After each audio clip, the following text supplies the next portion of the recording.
Good morning. Thank you to everyone to be here today. It is my pleasure to welcome the participants for this two-day international conference on photography and education. This year marks the 6th anniversary of Blurring the Lines. I welcome our stellar speakers and guests, and we're proud to share this moment with all of you today. Before we get started, I would like to express my sincere gratitude to all of you that were involved in this conference this year. Success is not a solo journey. So Elena, Berenice, Suzanne, Steve, Owen, Timur, and Marco, thank you very much. A very special thank you to the conference committee as well, and our conditional partner, the European Cultural Center, who's hosting us today virtually and in person. During the next 2 days, we will discuss the relationship between photography and ethics. Unfortunately, the lack of clarity on the subject methods or guidelines is readily exposed when photographers enter social issues and treat them like another subject. The lack of moral framework, let alone a set of ethical guidelines, put image makers at significant risk of doing more harm than good. This conference will not provide attendees with a prescribed set of moral or ethical guidelines to follow. Still, it will attempt to nurture and promote values in the field of image making. Today's program is divided in 2 sections with a Q&A session at the end of each panel. We had a last-minute change this morning, so we will have one of our guest speakers will come at the end. So Andre Frati will be taking her place. So I will explain you later how before the presenters speak. In the afternoon session, we'll focus on professional learning settings, photography, and entrepreneurship. Tomorrow's session will be devoted to the winners, finalists, and special mentions of the 2021 edition. There will be a total of 4 panels, 2 panels in the morning, 2 panels in the afternoon. And for this year's edition, we tried a new format, so we invited previous talents of Blurring the Lines to participate and engage in with younger generations in this conversation. A special thank you to Ragnar Aran-Marish, one of the winners of 2020 edition, Alexandra Maldonado, Dan Rocher, both finalists of last year's edition, and Jonah Bruinsma, finalist of the 2019 edition that accepted our invitation. And as a reminder, tomorrow will be entirely online. Since its invention, photography has been a decisive factor in gestating and deploying a new way of observing, representing, and understanding reality and with it ourselves. Beyond its unique way of making visual information, photography has become the universal medium through which image makers raise essential human ethics and responsibility.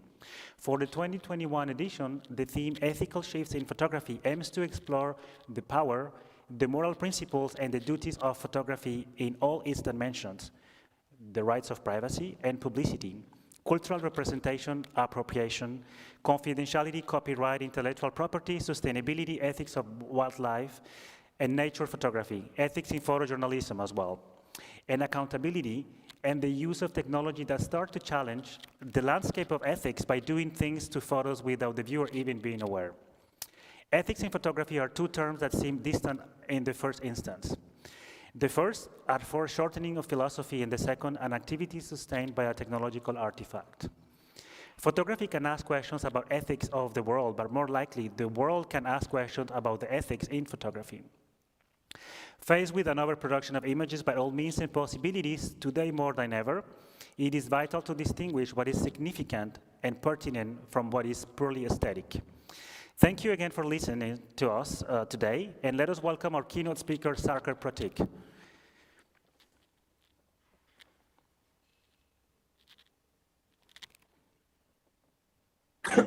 Sorry, am I audible? Hello, Sarker. Hi. Good morning. Good morning. So Sarker Protik has developed a practice that combines the role of image maker, teacher, and curator. His work revolves around the temporality, materiality of time, and metaphysical prospects of light and space.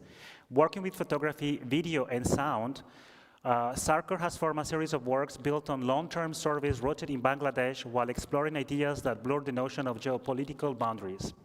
His works incorporate detailed observations and subtle gestures and propose a minimal, vast, and atmospheric personal space.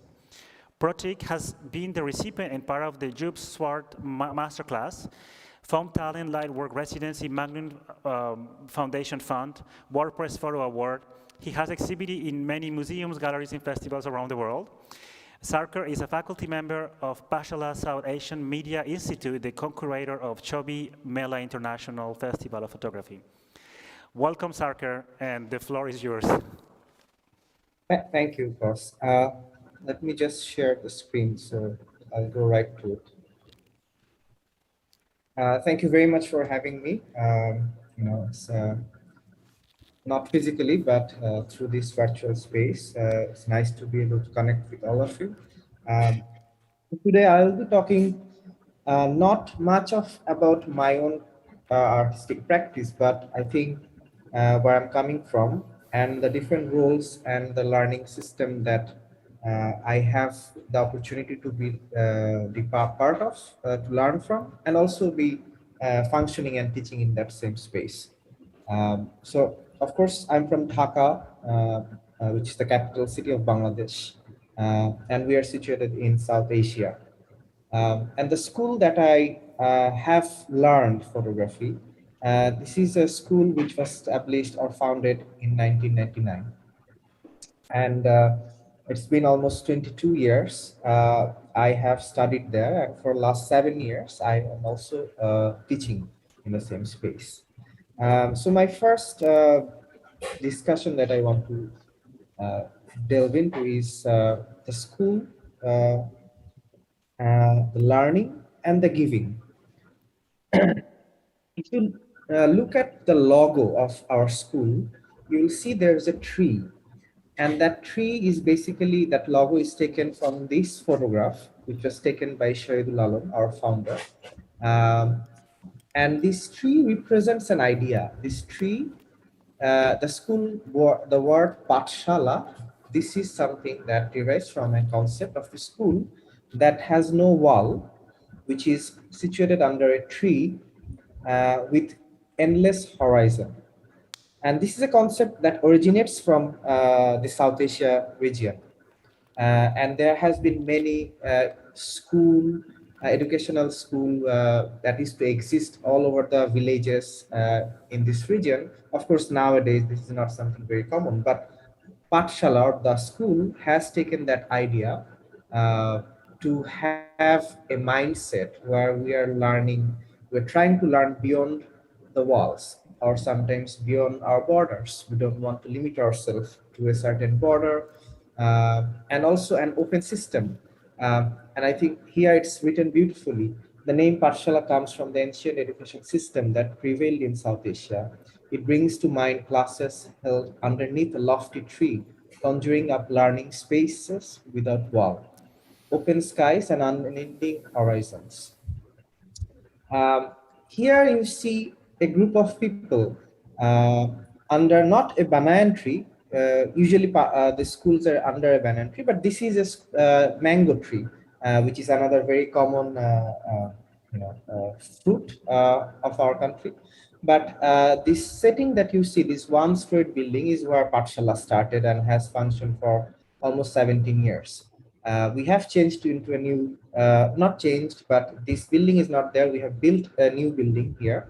But this is how it all started. And all these people that you see in this photograph are faculties and office members of Pathshala. And all the faculties that you see were Pathshala students. So that is where I think the idea of learning and giving back comes from. A school such Pathshala existing in a city like Dhaka, Bangladesh, is not something very obvious, and there hasn't been any system of providing photographic education in any sort of university or college or government institution. Pathshala was the one which started, and it took 20 years to acknowledge the government to also have photographic education as a bachelor's program. And that is conducted by Pathshala now. But Pathshala, when it started, it offered in-depth photographic learning courses of 3 years. And the school was founded by this individual, Shahidul Alam. If many of you might know about him. And it was his idea to build a school in a time where there was no critical photographic um, study existed in the country, or also discussion or discourse. Shahidul Alam came to Bangladesh after his studies from abroad, and he was interested in photography, uh, which are socially concerned. So obviously, stories such as important socio-political crisis that used to exist in that point. That was his interest. That how can photography as a medium can bring information and change how different change the society in a better way, and that is his belief. This is the space that you see, which the first school used to exist. It's a one-story building. Um, and it's a simple space of a very informal gathering and classroom of students. I'm just going through some of the work of the students as you see the earlier works, the first student, Sabir Abdullah's work, his work on war veteran and climate change. Um, this is Taslima Akhtar. She is also photographing and working with the garment industry of Bangladesh for many long years. This is, of course, an image you might have seen many places after a disaster of Rana Plaza. This is a work of Munem Wasif, who is also a very socially concerned documentary photographer and has been practicing as such. And you can see there is a very strong connection with what is to happen uh, in the social realm. And of course, this is a work of mine, and you can also see there are different languages that comes in the school. Although it founded very much on the idea of strong social documentary photography, but slowly over time, I think it also have evolved through its interest, through its language, through its experiments. And I think that is one of the strength of the school, where there's no such industry of photography that exists. There is not a single photo editor, official editor that exists in any newspaper in our country. There's not a gallery that represents artist or photographer. We have no existing industry that can shape us or mold us. And I think that is the freedom that we, uh, you know, sometimes I think we have the chance to explore. And the students have been doing that. The schools has support and facilitated that system where students can follow their own interest and try to find their own path and mold their own practice according to that.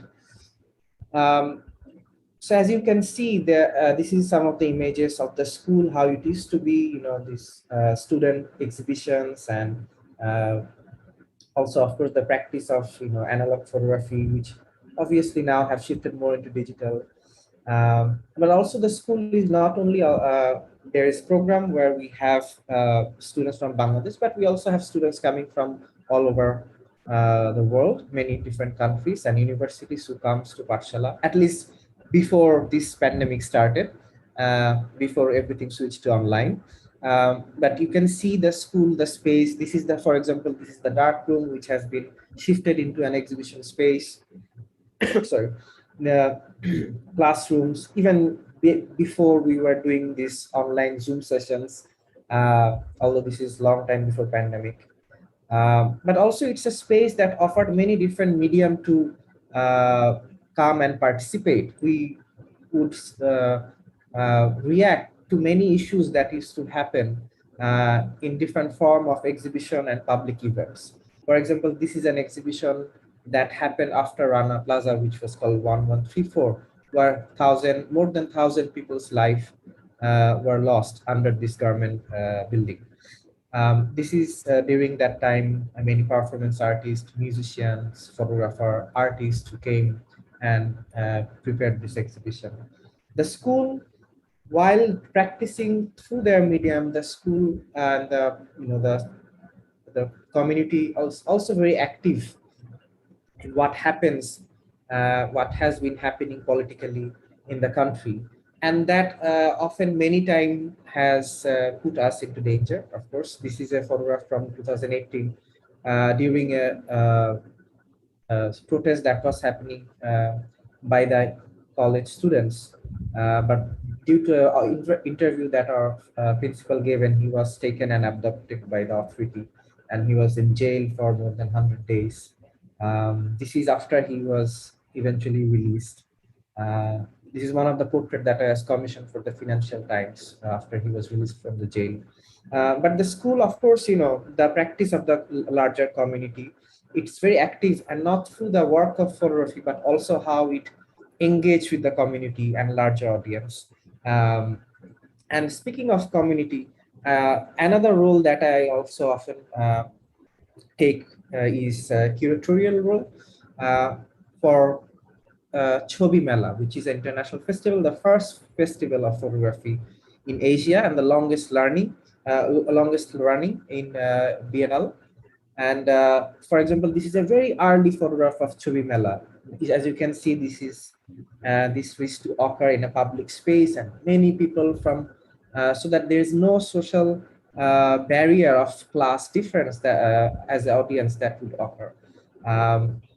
And speaking of public space, I think Chobi Mela was very conscious about public space from its very beginning. How do you take work outside of your comfort zone, outside of your formal exhibition or gallery space, and also interact with more local spaces, city parts and old city parts and community. Chobi Mela is probably the only festival which always starts with a big rally. I'm showing you very quick photographs, but as you can see, many photographs of this is our national parliament, one of the exhibition that happened there long time before. And we would produce these vans, these small 3-wheel vans, which used to go all around the city, so that the work goes to people instead of certain group of people coming in to see an exhibition. There you see many images of the public exhibitions.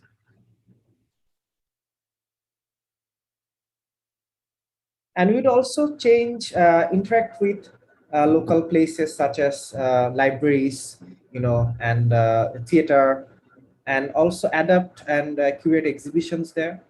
And of course, one of the things that we very much prioritize is how do we engage with the audience, and that's a key component. We don't believe in the idea of white cube spaces. We want people to come and interact with the work as much as possible.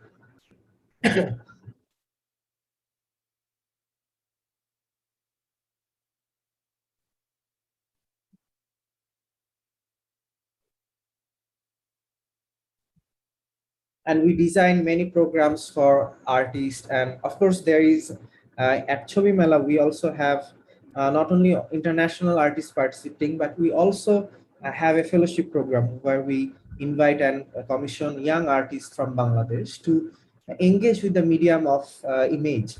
And these artists are not always necessarily photographic artists, but from any background, but they're how they can interact and challenge and question the idea of photography and image. And also that, I think, creates an interesting space for young artists to flourish and to develop their own practice. So this is some of the images where we design program only for school children, so that they can also take part and understand not only art but also the different concerns that we are raising.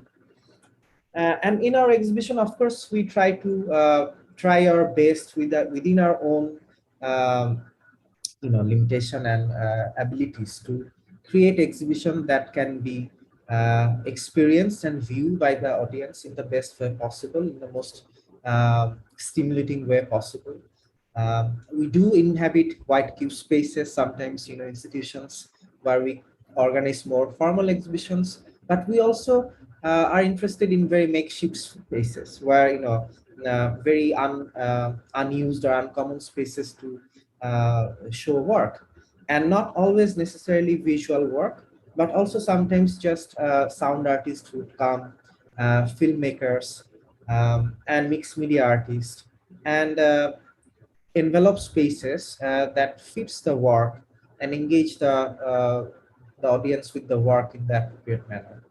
For example, this is the exhibition from last edition, and this all exhibition that you're seeing is actually in Pathshala's new campus. Because due to the government complications, we don't get public spaces now anymore, not galleries and spaces anymore, but this is the space of our school now. This is a studio space where we are showing our graduate alumni's work this year, actually.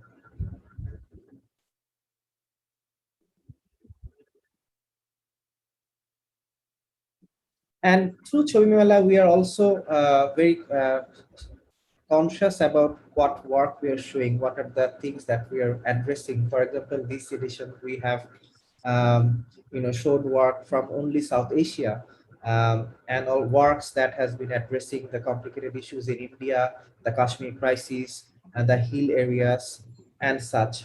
And of course, now this edition we were only limited within our campus, but before Chobi Mela, and in future, hopefully again, we spread it in all over the city and spaces to show work, spaces that relates, spaces that has a historical connection, and I think this effort is only possible because of the community that we have. And again, going back to the community which I started talking about is the students of the school, the teachers of the school.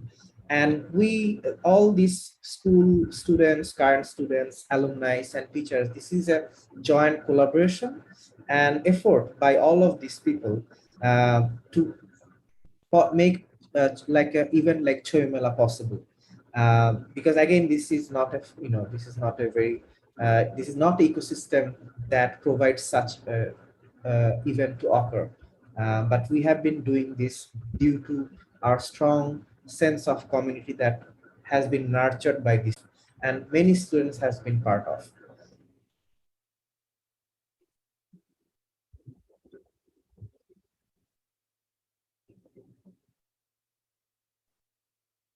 And not only artists or teachers, but also people who helps us to build exhibitions, to build walls, to build structures. And I think it's a beautiful, for me, it has been a very, I'm blessed to be part of this community, and also to be able to work in such system where there's so much disorder, there's so much chaos. But I think that is something that also helps us to challenge ourselves every time, and also evolve with the media and stay engaged with the contemporary social issues that we face as a nation. Um, I don't think we have time enough to talk about my work anymore. I should slowly end here.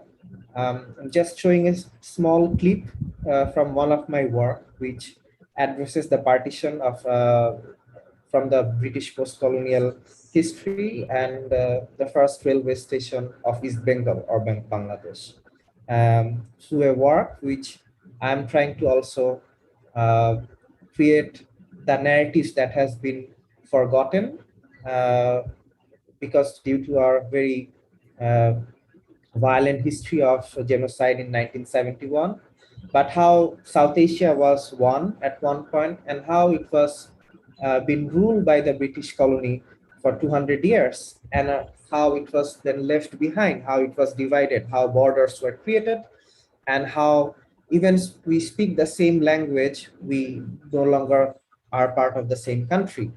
And this is a film called Arrival that address um, that amnesia of our history and connection. So thank you very much for having me. Thank you, Klaus. Thank you, Steve. If you have any question, please feel free to ask. This is the first time I spoke for 15 minutes, so I hope things have been fine. Sarker, yes, just as a reminder, all the questions can be asked at the end, the Q&A. So Okay. for those actually who are attending here, we will have a microphone for the room. But for the others attending on the YouTube channel, then you can type your questions, and then we will get to that at the end. All Our right. next guest is Feodora Dosilova Kaplan. I hope that I pronounced well your last name. Feodora, you're here? Yes, I'm here. Yes. Hello. Hello, Hello, everybody. welcome. So just to give you, I'm going to read your biography. So Feodora is an education activist, curator, researcher, and artist working mainly with photography and based in St. Petersburg in Russia. Her academic background is in philosophy, aesthetic theory, cultural history, and cultural studies. Since 2013, she has been collaborating with various institutions, lecturing and writing on photography-related subjects. Her reviews and other texts were published in exhibition catalogs, magazines, and platforms dedicated to contemporary photography. Feodora has participated as a speaker in various festivals, become a jury member of awards, and an expert in portfolio reviews. In 2015, she co-founded with Misha Domosilov the School of Modern Photography Docdocdoc in St. Petersburg.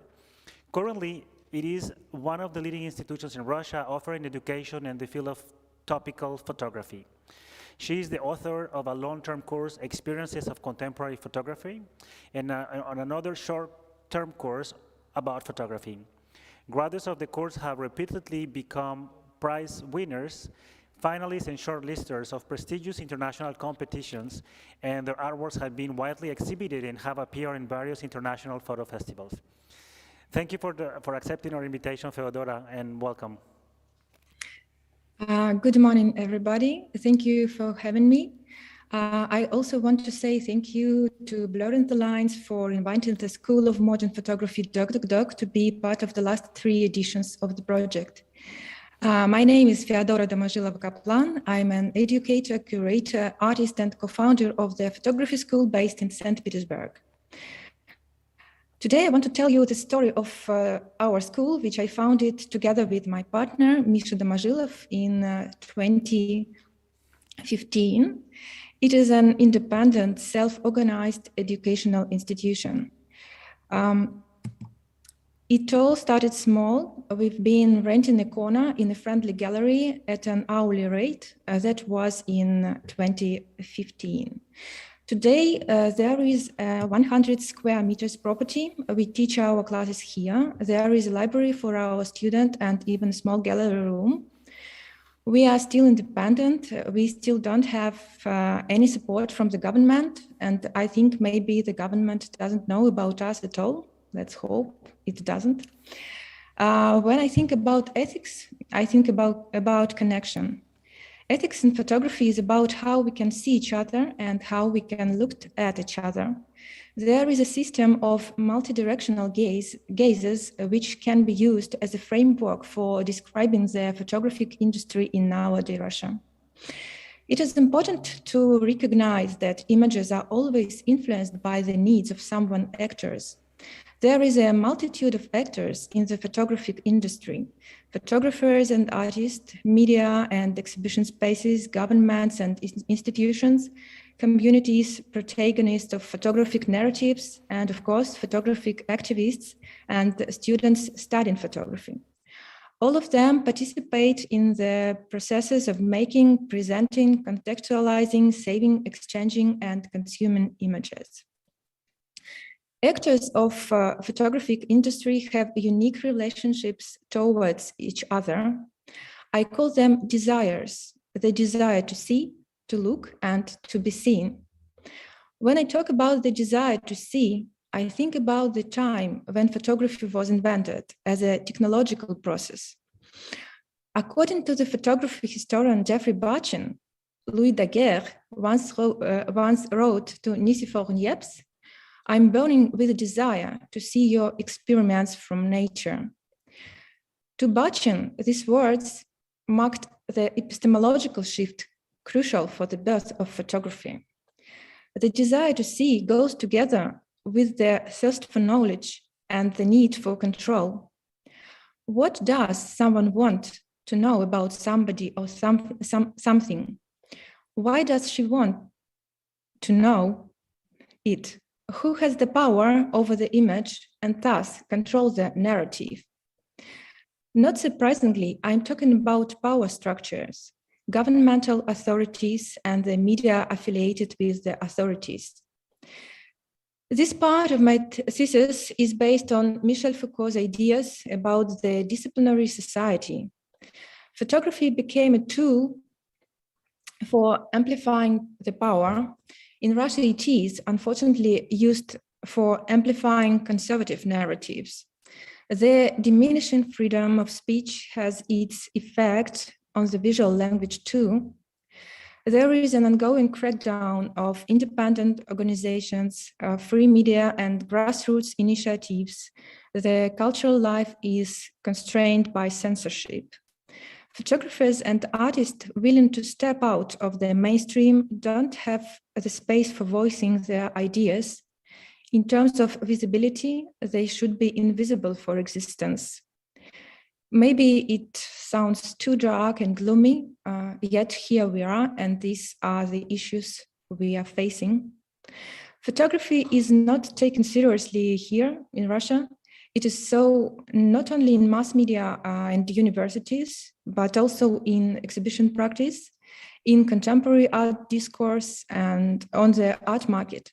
We don't have a strong educational tradition in photography. The photographic departments of large academic institutions have been in decline since the Soviet era, when the official portrait of society was purely ceremonial.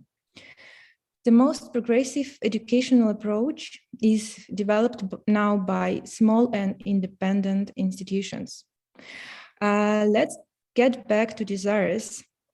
There is a difference between the desire to see and the desire to be seen. The latter is expressed by all minorities and invisible communities willing to be part of Russian society. To some degree, that is true for any country, I guess. The specificity of the Russian context is what we call inner decolonization, the process of liberation from the hegemony of Russian culture and the Russian language by ethnic minorities across the country. There is not enough support for Russian photographers and artists here. Sometimes it is possible to draw attention to the Russian issues from the outside with the help of international competitions and assignments from foreign media.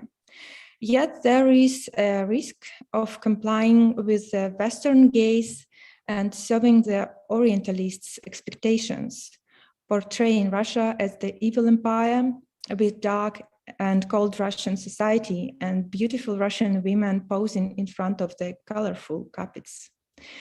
The desire to be seen is inseparable from the discussion on power dynamics. It is the conversation about knowledge and control with the emphasis on questions that need to be recognized by the other.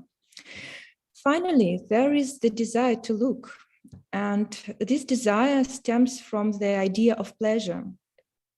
We are confronted with all sorts of image consumption, products, bodies, ideologies, etc., and image seduction, which can be experienced and provoked. The questions of pleasure and even jouissance, if we swing towards a psychoanalytic discourse, are very intimate. However, when pleasure turns into its bad essence, there comes an opportunity for decolonizing the unconscious. What does all this have to do with the Docdocdoc school? As education activists, we are forced to maneuver between the sharp corners of all the aforementioned circumstances and have to invent some ways of all types of decolonization. And before I open up my method, I have to note some features of our school. The first one is that our educational programs are carried out offline and online at the same time for Russian-speaking people from all over the world. The second one is that Docdocdoc provides part-time education, and it is open to students who are busy pursuing some other careers. The third one is that the average age of a Docdocdoc student is 30 years old, but in fact, our students are 18 to 60 years old. This gives us an opportunity to deal with the rich diversity of people who attend our programs. And in my opinion, the solution of the decolonization of image makers and other actors of the photographic process from the gaze of other and one's own unconscious lies in the exploration of the author's personal experience. At Docdocdoc, I teach a course called Experiences of Contemporary Photography. And it is not about experimental photography or about experiments with the medium, but about experiencing the photographic medium in the process of artistic expression. In conclusion, I want to say a couple of words about all finalists of the Blurring the Lines project, which were nominated by Docdocdoc in the last 3 years. Alexei Vasilyev is a photographer based in Sakha, a republic in the far northeast of the Russian Federation. His series Sakhavut explores the Sakha cinema industry. Most movies produced in Sakhavut are in the Yakut language with Russian subtitles. It is a celebration of the local culture, traditions, and the mythology of the Sakha region. Elena Ovchinnikova is an artist from Moscow. In her work, Stepmother, the artist deconstructs Western European fairy tale narratives of the evil stepmother. The project was made in collaboration with her stepdaughter. Marina Istomina is an artist from Siberia. In the project Suffocation, she investigates the case of massive forest fires in Siberia. As a witness of the events, Marina questions the official version of the disaster presented in the media. Evgenia Koreshilova is an artist from a provincial town in central Russia. Her project, 8 hours and 48 minutes, explores the problem of female labor in Russian municipal institutions. Evgenia works in an organization like this and includes herself in the project. Vaginak Khazaran is a photographer from Armenia. His series, The Voice of War, is a personal view of the Second Nagorno-Karabakh War. The photographer, his relatives and friends took part in the conflict. And Irina Dmitrovskaya is an artist from Kazakhstan. Her work, Don't Look at Pink, is about the visibility of queer people in a patriarchal society. The artist herself and her partner become the protagonists of the story. Thank you all, and I hope to see you in Venice for the next Biennale. If you have questions, any ideas or suggestions regarding Russian photography or our school, please send me an email. Thank you. Thank you, Feodora, and as we will might have some questions for the Q&A, and thank you for being so precise with the time, right on time. Our next guest is Mickey Crossman. So Professor Mickey Crossman is an Israeli photographer and activist. He was born in 1959 in Argentina and immigrated to Israel in 1971. He has been infinitely committed to seriously documenting the evolution of the Israeli-Palestinian conflict, and mainly its bitter consequences on the daily life of Palestinian population. He is the founder and chairman of Breaking the Silence since 2004, an Israeli non-governmental organization established in 2004 by veterans of the Israeli Defense Forces. It is intended to give serving and discharged Israeli personnel and reservists a means to confidentially recount their experiences in the occupied territories.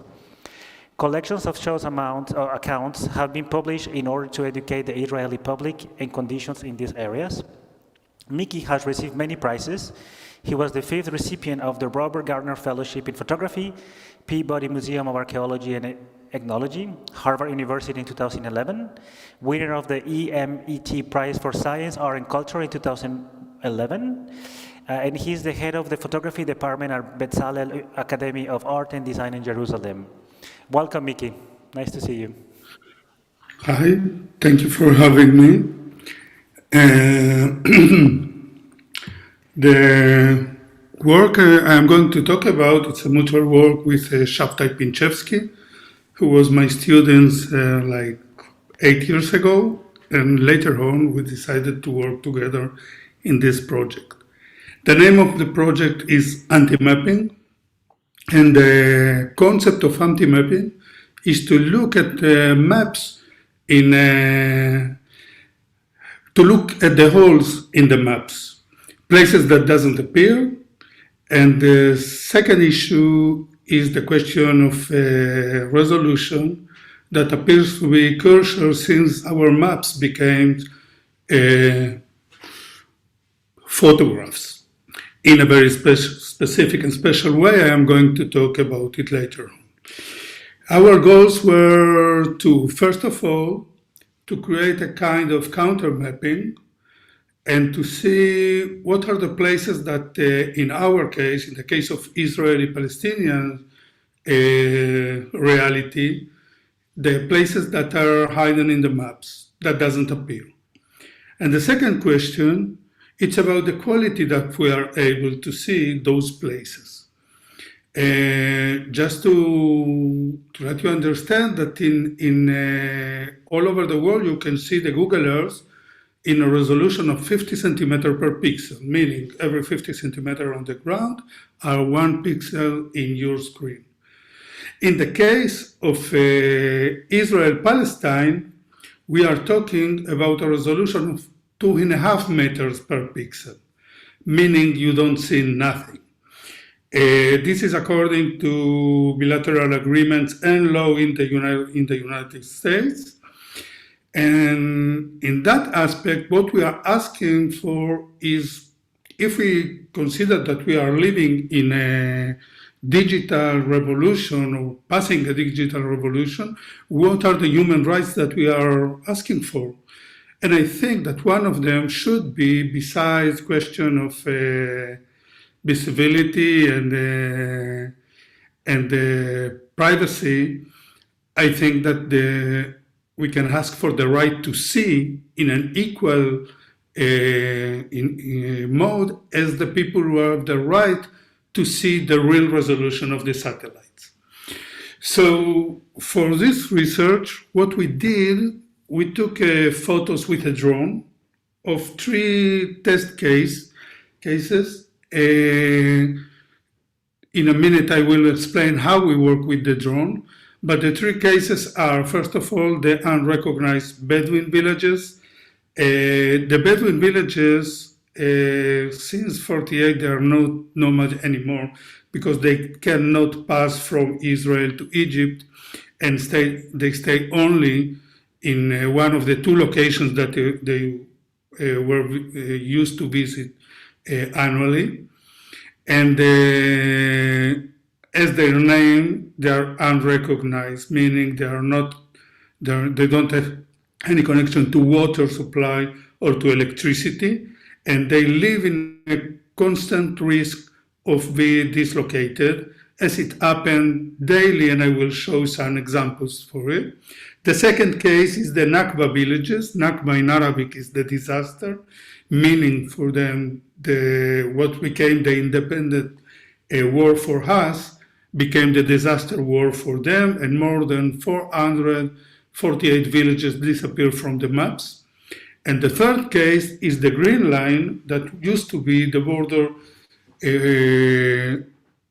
our east border since 49 actually, to 67 before the occupation of the West Bank and Gaza Strip. So what we do, we program a drone by 1 kilometer. What you see here is the Han El Ahmar unrecognized village. Is in the world. It's actually in the West Bank. It's the only case that we took a photo of an unrecognized village in the West Bank, and we get a resolution. Here you can see a detail out of it. We get a resolution of almost close to 1 centimeter per pixel. What the drone do is scan the land. We take about 2,500 photos from the drone. This is the resolution that you are able to see the same detail in Google Earth today. So as I said, the drone scan the land. We get like 2,500 images of the area.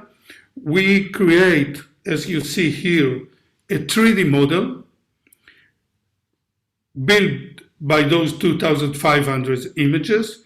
And what you will see in our work, it's an image from the top down of the model. So actually what you see is like in satellites work, it's a kind of composed image. And this is a short video that we show how we play with the model in the screen of our computer, just to get the idea how it works. At the same time, we take photos from the ground in order to show how those geometric shapes looks from the ground. And yes.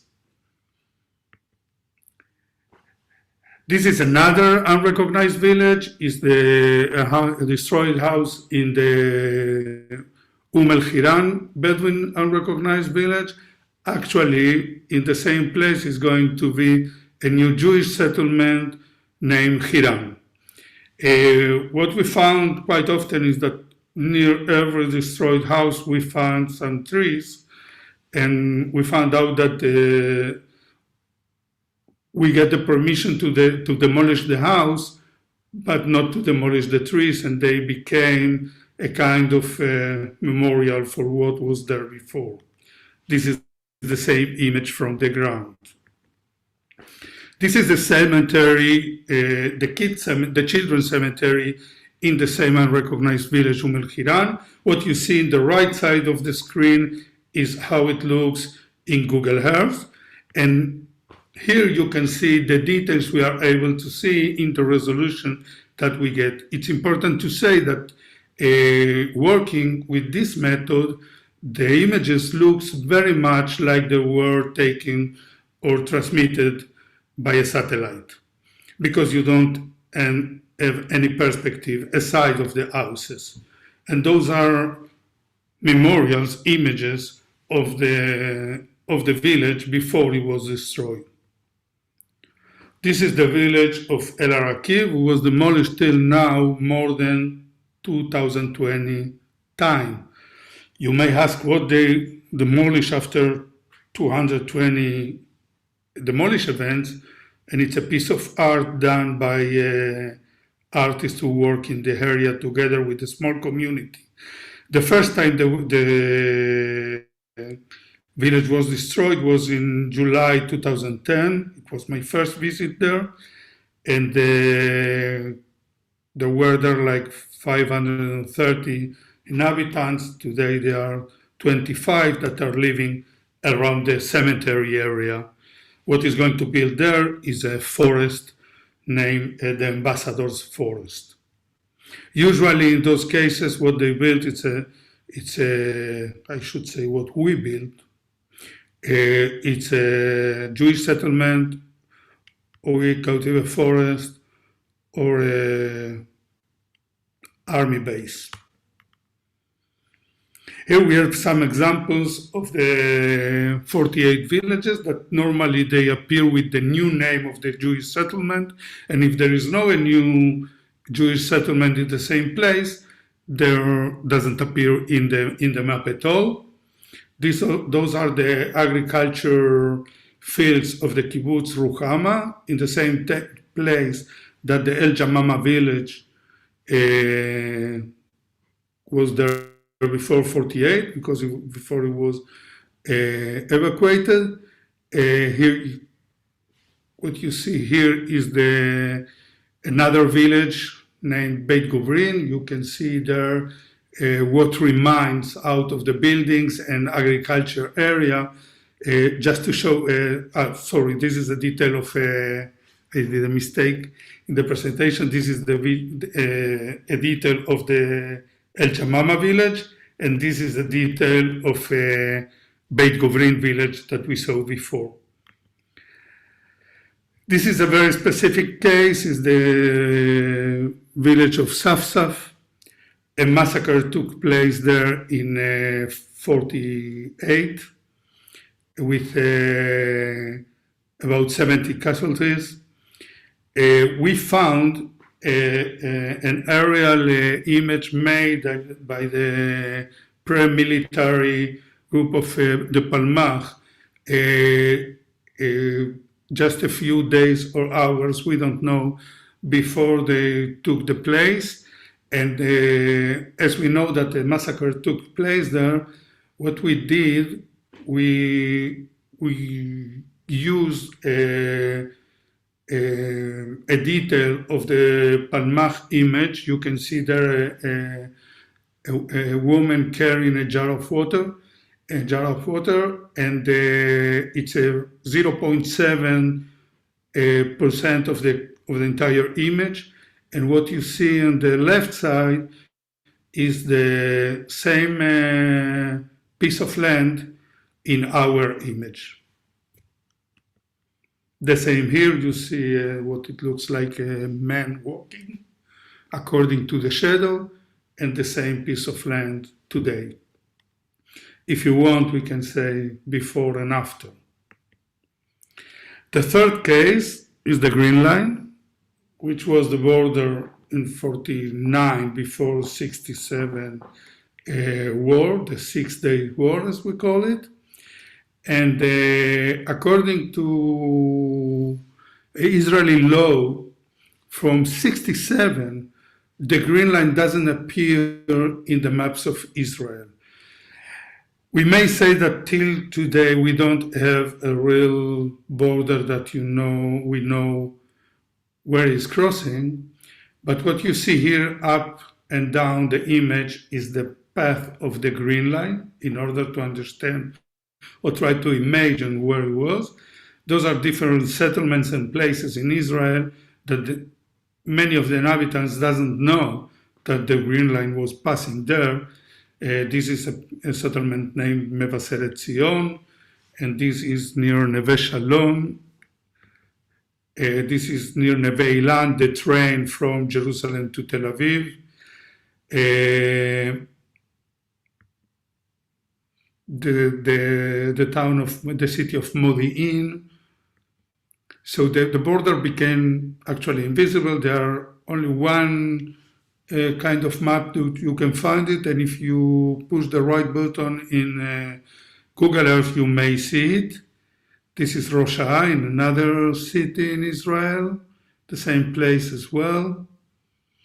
And this is a settlement that is divided between Israel and Samaria. Its name is Oranit. Here I will show, just to finish, some images and to be on time, some images of the exhibition that is running today, the Tel Aviv Museum. The images are enlarged in a kind of a photographic, very high quality wallpaper. And this decision was made also because we see the exhibition as a site-specific work. The exhibition includes today only 15% of the work because of the measure of the images and the restrictions of the space. The Green Line project, in all the project we used, we work with stills and video at the same places. The Green Line is shown in the exhibition with video as the medium, but it will change from venue to venue according to the place and possibilities of the space that we are going to show the work. So, yes, thank you for having me and for listening to and see my project, our project. Thank you very much.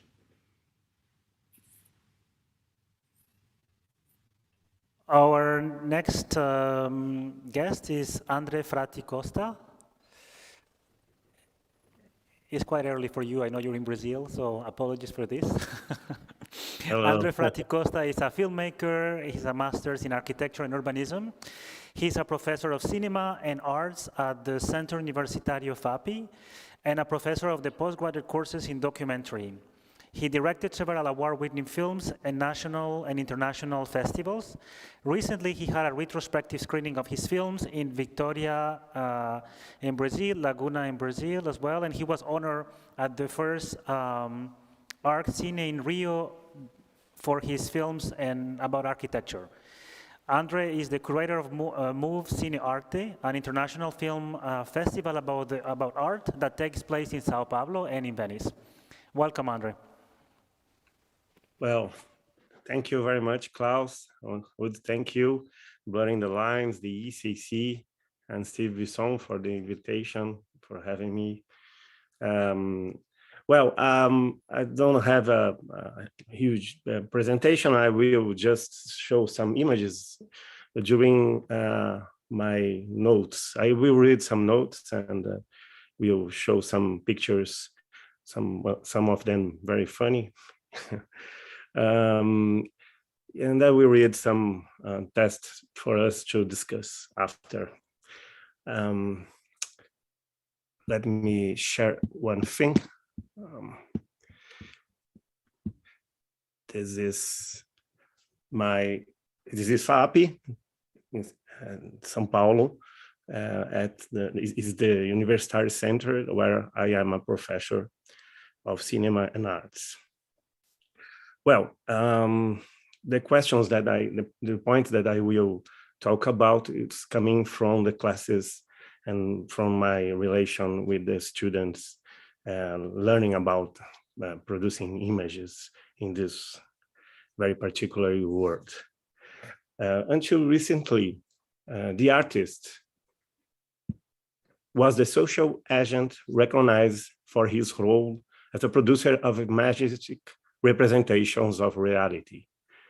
However, especially in the last year, a huge portion of individuals start to produce, share, and publish images several times a day as a way to weave their social relationships, to exist in a certain circuit of very usual symbolic exchanges, to delineate their identities in digital media, and also to influence political decisions about social issues and natural environment. That's what is happening nowadays in Brazil, for example. But when all images circulate without an identifiable and reliable source, a fertile territory is created for the emergence of politicians who question science and culture as a strategy to attract supporters. Well, what would be the role of the artistic images can play today, circulating in a network of digital media that often pass controversial or unreliable news? This is a deeply felt issue in Brazil today, as I said. Well, let me tell you about my father. My father is 84 years old man. He participates in family groups of chat apps like WhatsApp, for example, that is very used here in Brazil. Especially during the social isolation of pandemic period, the sociability of elderly people was restricted to this digital media. But even before the pandemic times, digital media were consolidated as an important way to exchanges between family members.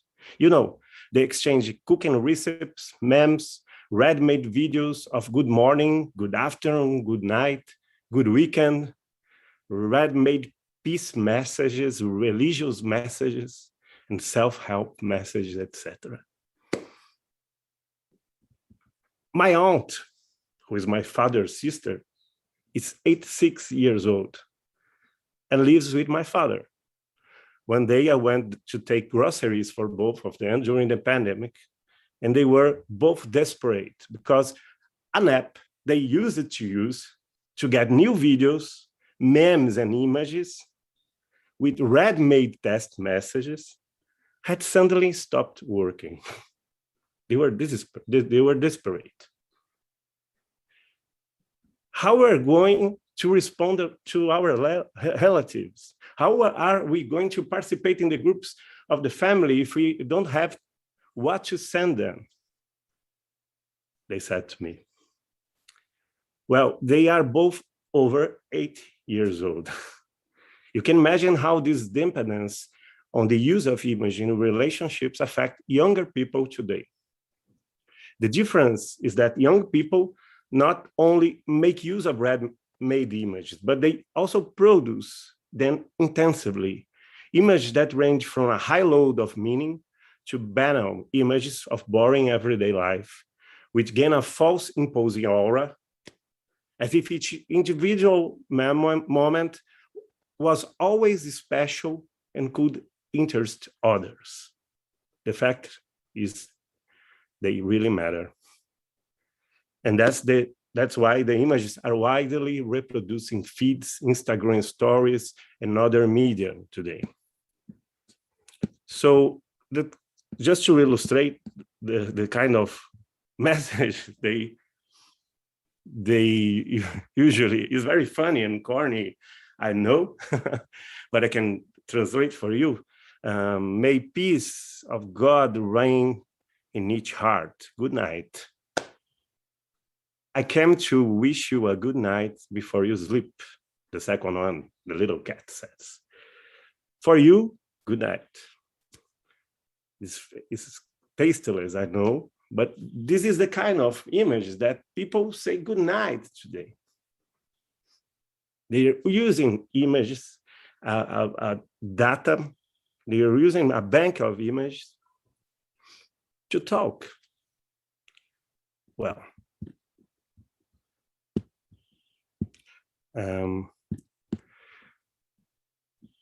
what space is there for the artists in the middle of this endless chain of production and exchange of images? How to guide students in this direction? I often feel an anguish on their part in this regard, of how their production can actually gain visibility and differentiate themselves in this environment of a lot of images. Well, but let's go back to the case of my father and my aunt. Recent research carried out by academic center here in São Paulo, such as a group of São Paulo University, concluded that WhatsApp, an extremely widespread mobile messenger application, as I said, here in Brazil, is seen as one of the most favorable networks of disseminating fake news.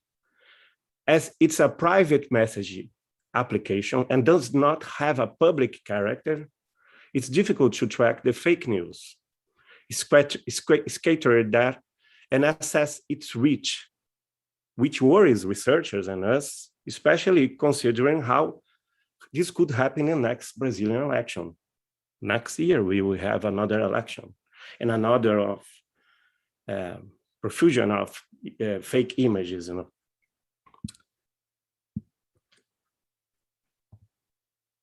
This kind of video. Well,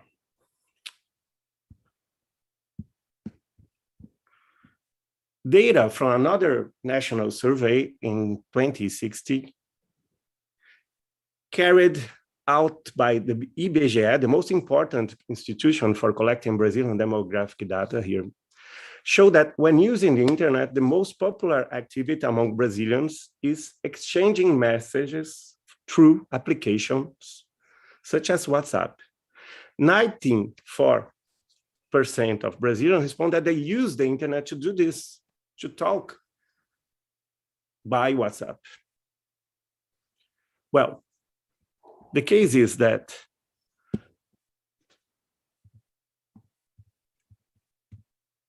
one woman called Marielle, that was murdered 3 years ago, had a picture, a fake picture of her spread in these applications. A widely publicized picture where the figure of a human is falsely attributed to Marielle Franco. Marielle Franco was a counselor who was known for defending human rights and was brutally murdered 3 years ago, as I said. The crime has not yet been solved. In the photo, the caption also said that the man she was with was Marcinho VP, a powerful and feared drug dealer from Rio de Janeiro. But neither was the woman really Marielle, nor was the man the famous drug dealer in the picture. And that, the truth, didn't matter. What mattered was the test and the contest created and impulse to strengthen an idea that would devalue Marielle's work, which would relativize the great political commotion surrounding her murder. According to this survey, 51% of people said that they received this fake photo with the test by family chat groups on WhatsApp. Family chat groups on WhatsApp. So that cat, that flower, that babies are very innocent, we know. But also they came with this kind of images. What I mean is that those innocent images that circulate in these groups, those good morning images with self-help messages, are politically dangerous because they create a flow, a paved highway of traffic of false images too, interfering enormously with public opinion. Okay, but in the context of university education, what can we do? How can we prepare the students who will be the new photographers, the new image artists to deal with this contest, where banal images are more eloquent than works of art? How to stimulate a production that will be only a bottle thrown into the ocean, into the sea of other extremely naive or wicked images? The question I would like to raise here is that the great dilemma of digital photography does not only concern to the technology of its production and also its reproduction and placement.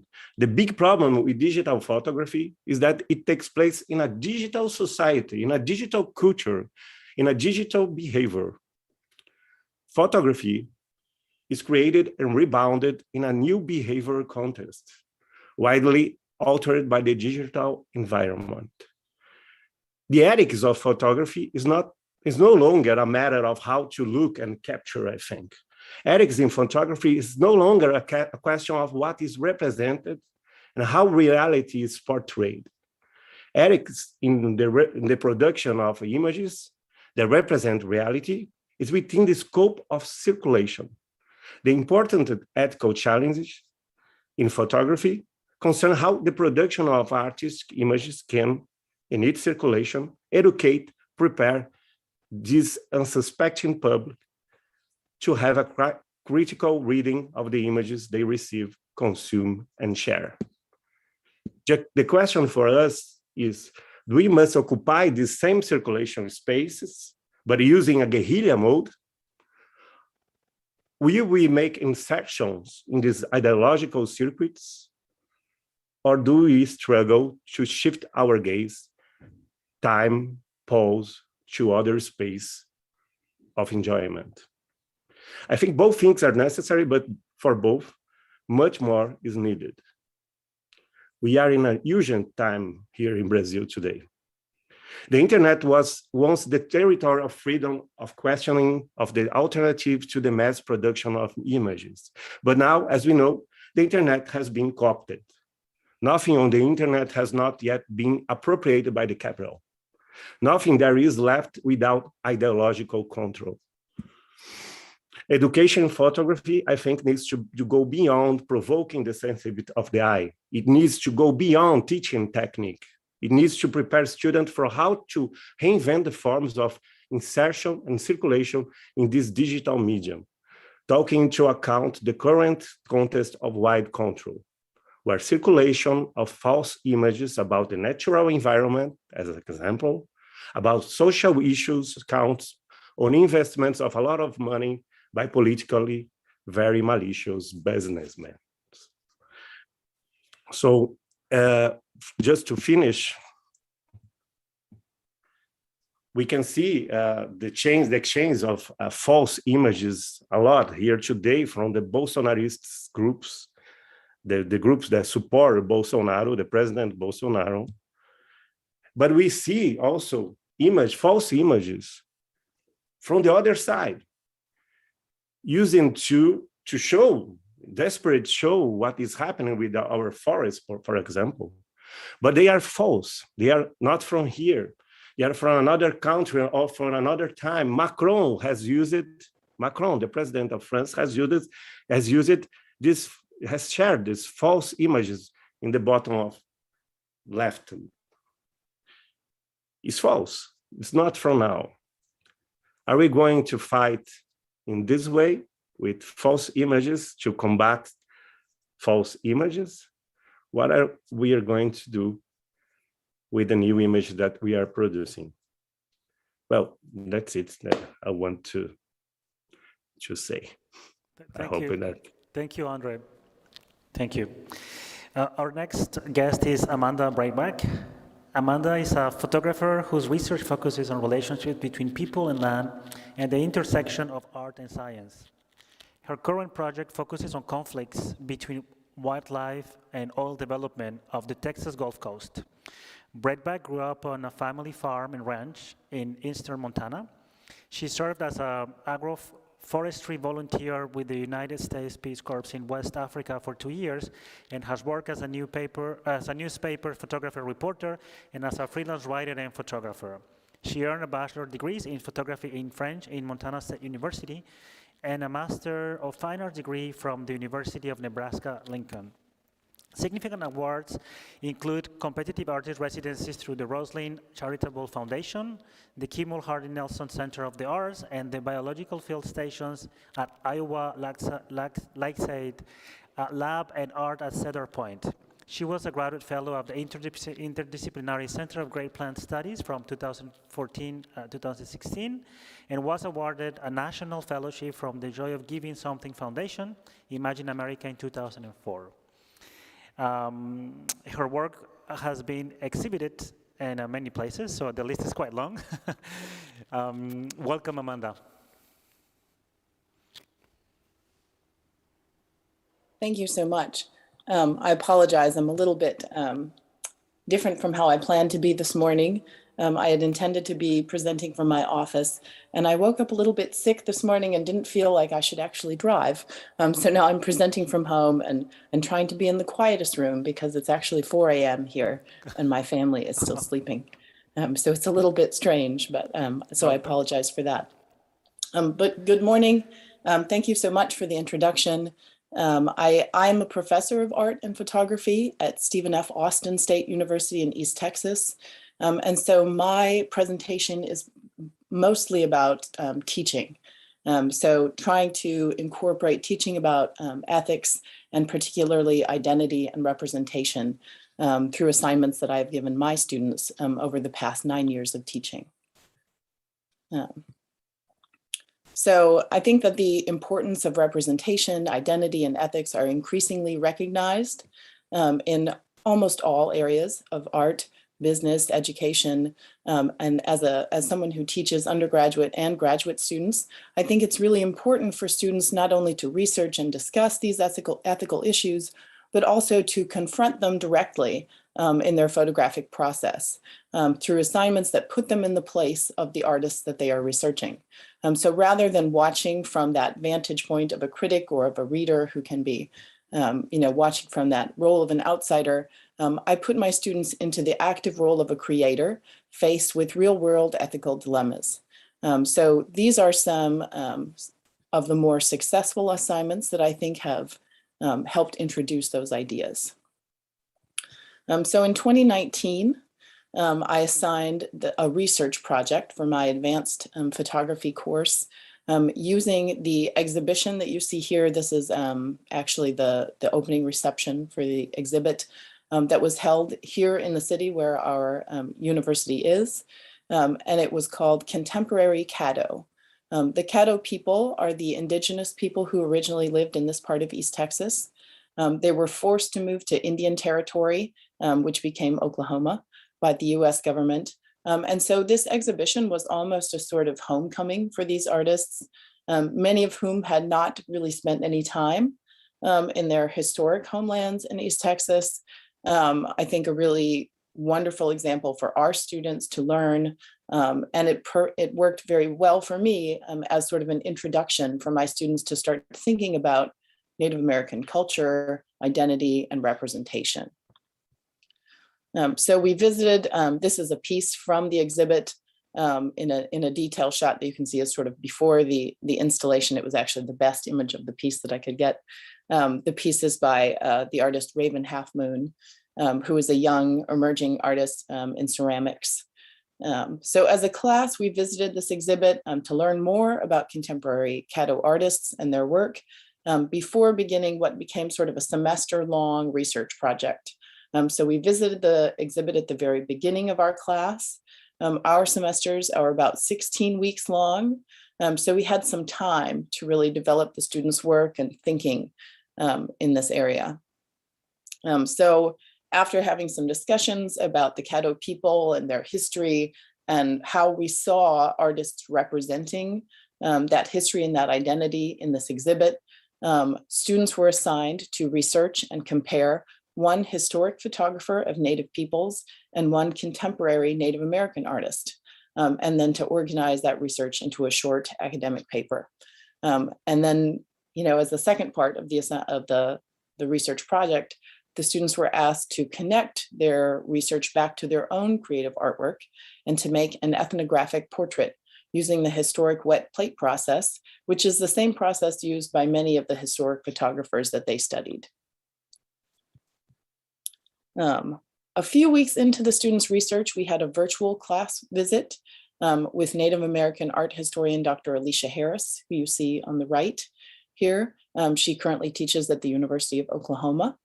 And Dr. Harris answered questions about historic and contemporary representations of Native American peoples.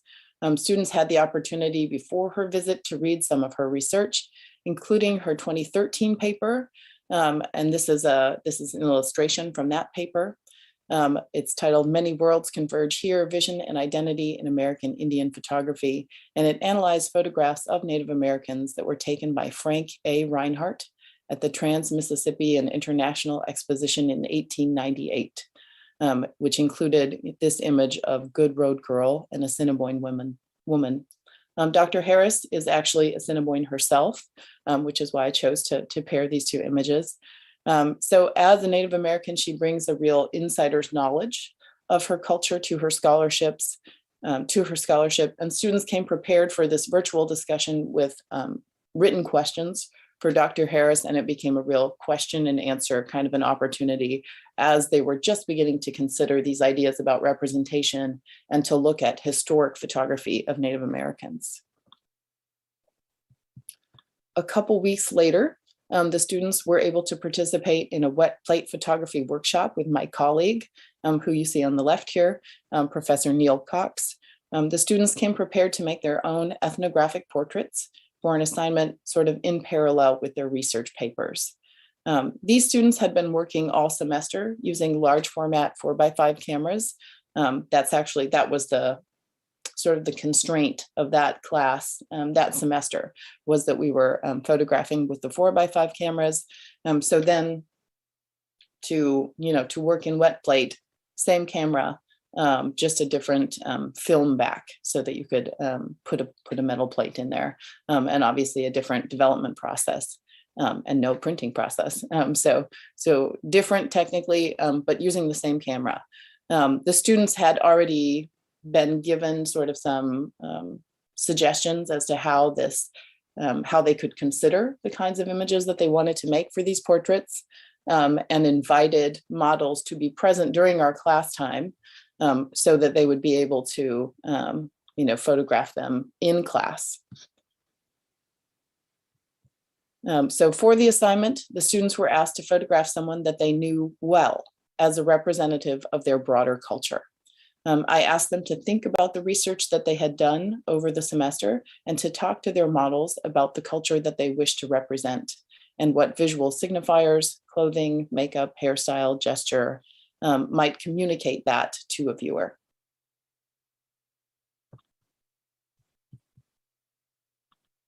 The final component of the research project that was due was the paper itself.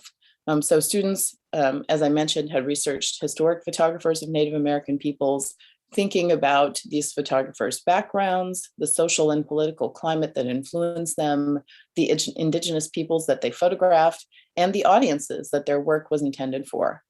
So they compared these images to artwork made by a wide range of contemporary Native artists, including photographers, painters, and filmmakers, all of whom represented their own culture and identity in different ways.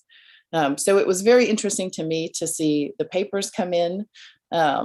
This was the first time that I had assigned an in-depth academic style paper in one of my studio photography classes. So it was a little bit of a moment of truth, and I was very curious to see what the results would be. And in some ways, I was very pleased with some of the students' work. This one in particular, the way that the subject became very personal for the student and a piece of his own identity and culture and family history made me feel like this had been a really meaningful project for the students as well as for me. Another thing that I really liked or enjoyed about this project was the way that it helped students recognize that Native American peoples are not consigned to the past, that they are living, working, and representing themselves today. And our research, I think, also helps students just recognize how diverse different Native American peoples are, the ways that stereotypes might have shaped their past impressions. A much smaller project that I've done with several classes of advanced photography classes now is called Insider Outsider. So for this assignment, students begin with a reading again, so begin with a little bit of research. And we read the essay, Getting Others Right, which was written by the Nigerian American writer, photographer, and art historian Teju Cole. Just a couple years ago, probably 2017, I think, somewhere around there that this essay came out. So I have them read the article on their own, and then they answer a series of reflection questions in writing before we discuss the material as a group.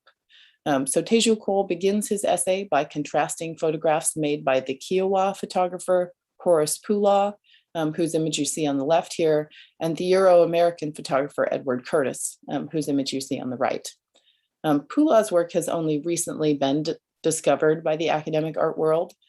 It was featured in the exhibit For Love of His People, the photography of Horace Pula at the National Museum of the American Indian, while Curtis's large long-term project, the North American Indian, has long been quite well known and widely collected in the art world. So in his comparison, Cole draws attention to the ways that these two photographers represented Native people differently. One as an insider to the culture who documented a dynamic people in a variety of everyday activities, as well as on some special occasions, and the other as an outsider who carefully costumed and posed individuals with the goal of memorializing their culture rather than representing living people. So after a class discussion about photographing culture from this position of an insider versus an outsider and some of the potential pitfalls of projects like this, students are given the assignment to represent the culture of a group present in East Texas. They have the freedom to choose whether they want to photograph a group that they feel part of or one that they feel more like an outsider to. A couple of these examples of student works show how students have approached the project, sometimes making more autobiographical images, as in these first two examples. Both of these first pairs of images came from students who looked back at their own childhood or homes for inspiration for this assignment. This is just from this semester, so and is an example of a student who chose to take a more documentary position. So for example, this student photographs the sorority culture, although she's not a member of the sorority herself, and thought of it as an outsider's take. This student, who is Nigerian but has lived in the US since high school, chose to make these self-portraits representing basically the Nigerian and American sides of herself. So I think most importantly, the assignments that we do in class and the discussions that we have in class have led some of my students toward making work that represents their personal identities and the cultures that they're part of in greater depth.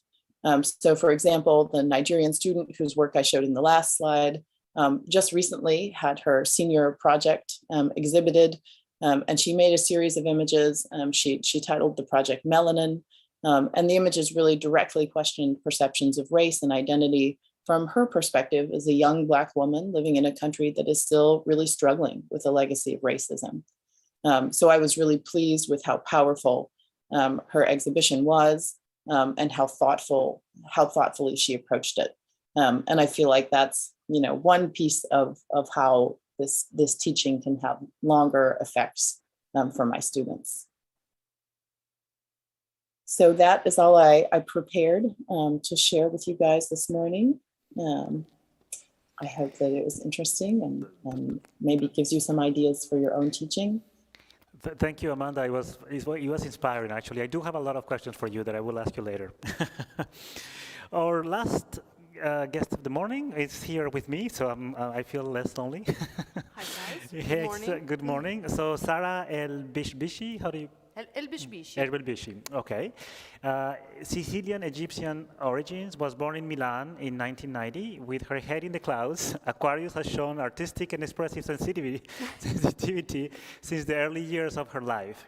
The passion of beauty materialized in art studies, first at the Brera State Art School, then at the Brera Academy of Fine Arts. She graduated with honors with a thesis on nonverbal language concerning photography.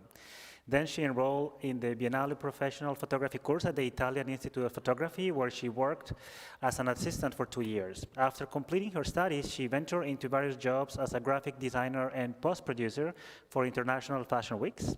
She works as a freelancer in both commercial and editorial fields, actively on global companies' campaigning catalogs. Welcome, Sarah. Thank you. Thank you for having me. So you have the little... Yeah, it's here. Oh, yes, it's here. So, okay. So it's this one, It's the right? yellow one, yes. Okay. So good morning, everybody. I'm really glad to be here with you today. It's really a honor, and all your intervents were very interesting. So I hope to give you some ideas of what's our school. I'm a fashion photographer, and I work as a professor in Istituto Italiano di Fotografia, and what's even my school 10 years ago. So the time passes. But in these years, I continue to develop my relationship with school, with the students, and have a conversation with them. So it's very interesting growth for me too. Istituto Italiano di Fotografia is a school that is born in the 92, so it's almost 30 years that it's in Milan, in the Milan business, and it's a multifunctional school. So it was from the studio, from the creation of a project, and wow, my voice is echoing, and try to let the students develop their style and their language.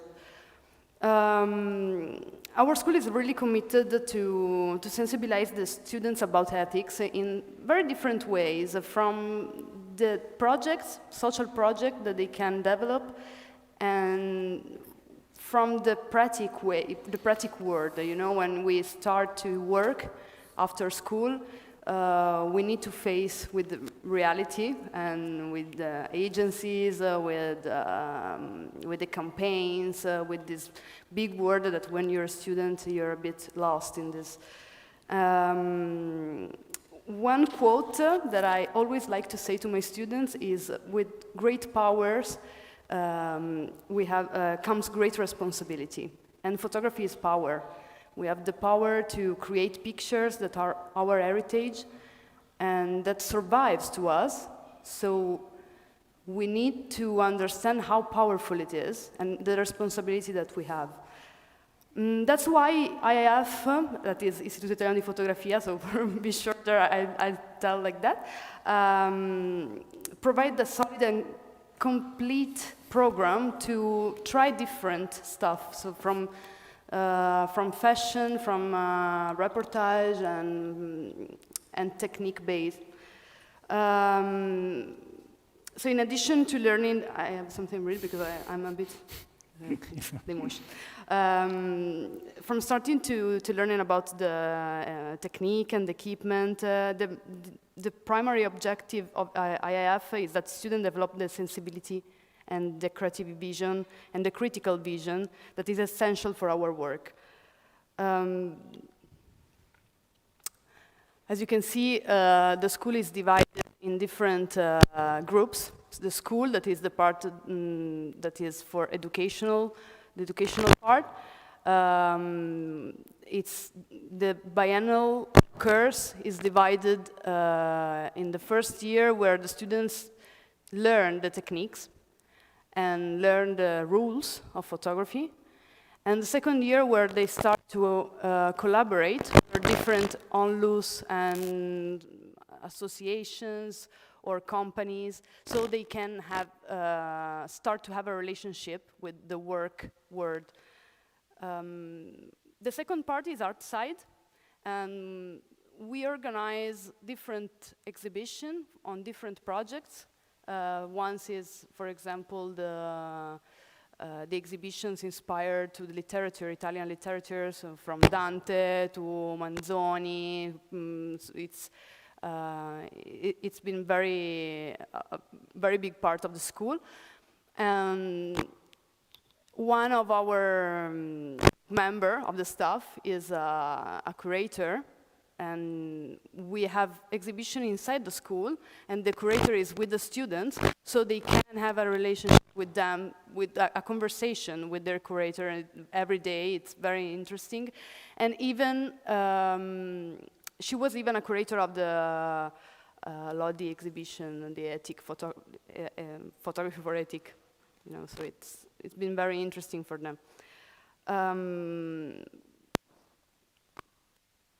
The other side, the last one was production. Sorry, I skip it.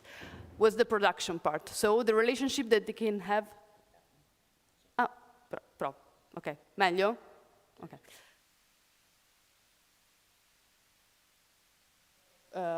Collaborate with the societies, with the agencies, okay, the production agencies. One of the lessons during the second year is dedicated to the value of copyright. We have a lawyer that collaborates with us and explain to the students the real value of copyrights, how they can defend themselves when they need it. So what's the copyright for them, and even how don't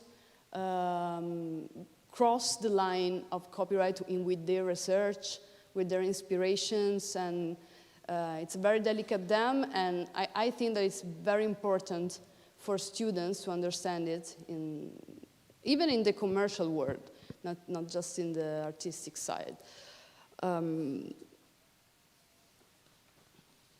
During the last year, they work with different agencies, like I said, and corporates. This project was a project that they did with Barilla. Barilla, and if you know, it's a big company of Italian pasta, known all around the world. And the theme of this exhibition was what pasta you're made of. So they try to take inspiration from their style and everything. Reinterpreting pasta as an identity food and creativity and everyday life subject through an original art piece. And at the end, they had an exhibition, and we had a book that is a limited edition book made by Barilla. And these are all the brands that they collaborate with during the year. So they had the chance to approach to a commercial world. And this is, for my experience, for example, when you go out from the school, you feel a bit, the world is very big. So you're a bit lost. But in this case, that you had the chance to try different stuff from the exhibition, the project, and the corporation stuff is very interesting. And your mind is a bit more prepared. This was the book, and it was very nice because everybody reinterpreted their idea of a brand that is very commercial. Everybody has pasta at home, so there was the more commercial part. There was like I love the last picture with like a bit of reportage, but made in studio. So they have the chance to experiment a lot with this project. The first one was an experiment made in the dark room, so it was all with chemicals impressed in paper. It was very particular job. So everybody with their own style had the chance to reinterpret the subject. And the book is full of these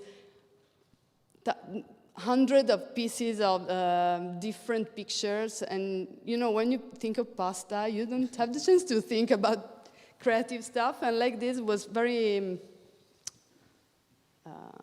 nice and funny even to watch. The other project that I want to show you was this one. Martino Midali is a designer, very known in Italy. He did this collection that was called Schumann Shoes, and it was a capsule collection of this brand. And he gave to the students the chance to reinterpret his dress in their own style, even in this case. And he has to retrain and overturn the subject of the dress, so they have the chance to completely change the idea of fashion photography. Because if you can see from these images, it's not real, the classic fashion image that we can imagine, but just to reinterpret with their own style. And this has been an exhibition even for Photo Festival in Milano Photo Festival, and at Milano Fair, they had the chance to exhibit this and have a book. So try it in the real world. This is a very important part of the study program in our school. From another point of view, for example, just for speaking about ethics, I'm back to my subject. I'm a fashion photographer, so and I teach Photoshop. I teach post-production. And I try to explain to my students, because we live in a very particular moment in this century where post-production, filters, it's very, they're in our phone. They're very easy to achieve, they're very easy to use, and they're creating a very dystopic image of the reality. And I'm trying to teach how post-production can make our picture perfect and not just fake or wrong. A good post-production, for example, is when you don't see it, when it looks real. So it's that's for me is an ethic part of my job, because sometimes in commercial you lost a bit the trail, So, but this is a very important point that I try to give to my students. We passed to the social project. This is the project that they made for Cagranda Heritage Foundation. Cagranda is is the Polyclinic of Milano, so it's a big hospital in Milan. And they had this collaboration with the aim to enhancing the places, activities, and people who work in the farms managed from the foundation. They have all these places, and they had this reportage that's very interesting. The students distinguished themselves in interpreting this precious heritage of history and culture. I can speak a lot of this, so I have to read it just to make it shorter. The goal of this project, in line with the foundation activity, is to enhance the eminence public heritage, also artistically, thus contributing to the memory of the great tradition of the solidarity and care started 6 centuries ago by the Ca' Granda. Ca' Granda is one of the oldest hospitals in Milano, made during one of the biggest pandemic. So it was one of the first hospitals that gives cure to the poor. So their heritage is very important for our city. Among the initiative, the Ca' Granda did a prize for this project. And the shot of the 5 winners in the Francesco Ponti Pavilion at the Polyclinic are exhibited there. And there's a photographic book and a permanent exhibition in the clinic's hall. So seen by everyone's, and I think it's, you see, this image is, Milano is known like a big city, very frenetic, very chaotic, and Ca' Granda is a foundation that tries to preserve the oldest places, the nature, the people that works in these farms. It was a project where students had the chance to go in the places, to speak with people, to interact with that reality. And this is the book that they had. There was a very big research about it, even historical research. They even have a course in school. This is, I'm speaking without the. They had a course for make the books, for make their own books, so they can imagine their project from the beginning of the project to the meaning of the project, to the realization, the techniques, even to the realization of the book itself. So this is another project. This is an initiative. Istituto Italiano di Fotografia is also involved in the Pride campaigns since 2013.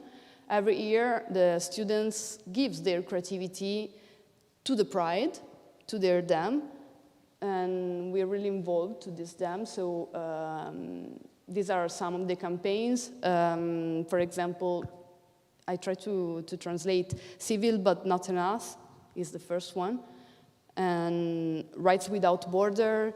So these are the dam that I had to reinterpret with the help of the guys of the organization of the Pride. This was one of the last projects. Even this is very, very felt, even for me. You know, as you said, I'm half Egyptian and half Sicilian, living in Milan. This project is for Ala Milano Onlus. It's an organization that deals with health, social inclusion, and fight against discrimination and cooperation both nationally and internationally. A Fior di Pelle, that is the title of this project, is a project developed from Ala Milano Onlus. The purpose is to focus on the education of young people to prevention the racism and cyber racism. The subjects are from Morocco, from Pakistan, from Albania, Japan, Peru, and Russia, and they're all in common. They have the thing that they or they're in Milan for work, or they're born in Milan, but they're coming from different cultures. So this is Under the Same Sky was one of the main title gives to the students. This is Karim, it was one of my classmates. I really love these pictures. Some of them arrived here for different, for different motivation. They're all in Italy. And they live the common thread is that they live this double identity, a mix that reaches, and they try to give an open-minded view to this subject. Even this one was exhibited to Photo Festival, so they had the opportunity. Photo Festival is one of the biggest festivals in Milan, and this think it's finished. These are other pictures of the... Oh, okay. Okay, sure. And this is it's finished. Well, thank you. I don't know, I guess that our speakers from earlier this morning are coming back on the screen, right? So we want to see them. So thank you, everyone. I mean, I think it was a very inspiring and diverse presentation. I mean, I guess that I was trying to take notes while a lot of you were speaking, and I noted, for example, many times the question of the point of view, the personal point of view, identity, cultural identity came to in your presentations. But as well, you know, community, engagement, experience, desire to look and be looked. I think that's quite important.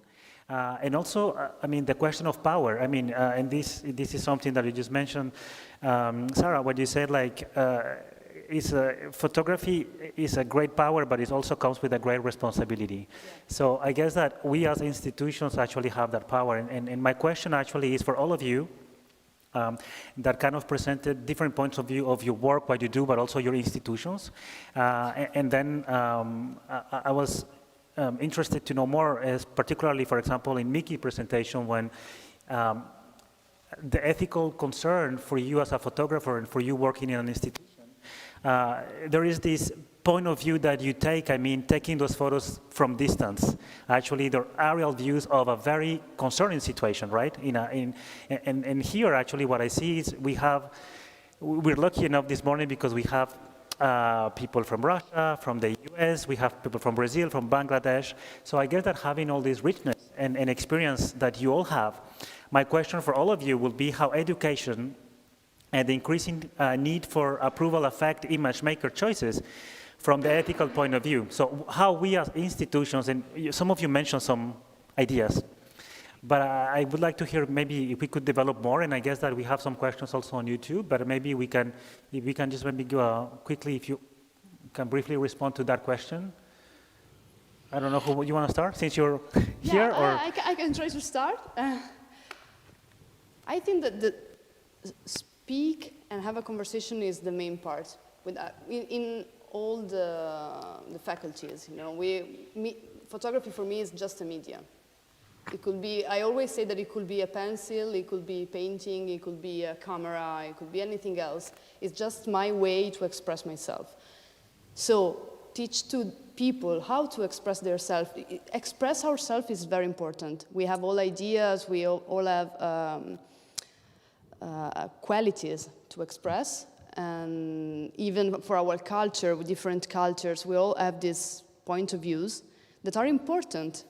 There's not a more important one. Just give the chance to students to see. First of all, they have to see a lot of images, a lot of projects from other photographers.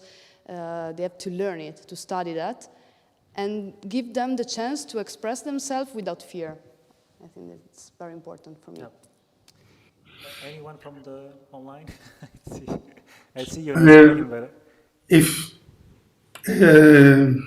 it's a difficult question because we have a lot of values that we want to teach, and talking about especially about photography, that it's such a fluid medium, I would say, with a lot of power, as was said before, and possibilities. I think the crucial question is about responsibility and integrity. And those two values are very much non-visual. And this is why it's very complicated to bring in to the table. But I think that talking, as was said before, is the main tool. And also I want to say that teachers who are teaching in an area of a very strong PC, it's very difficult to talk about a lot of things. And I find myself thinking and walking around those two values that I mentioned before.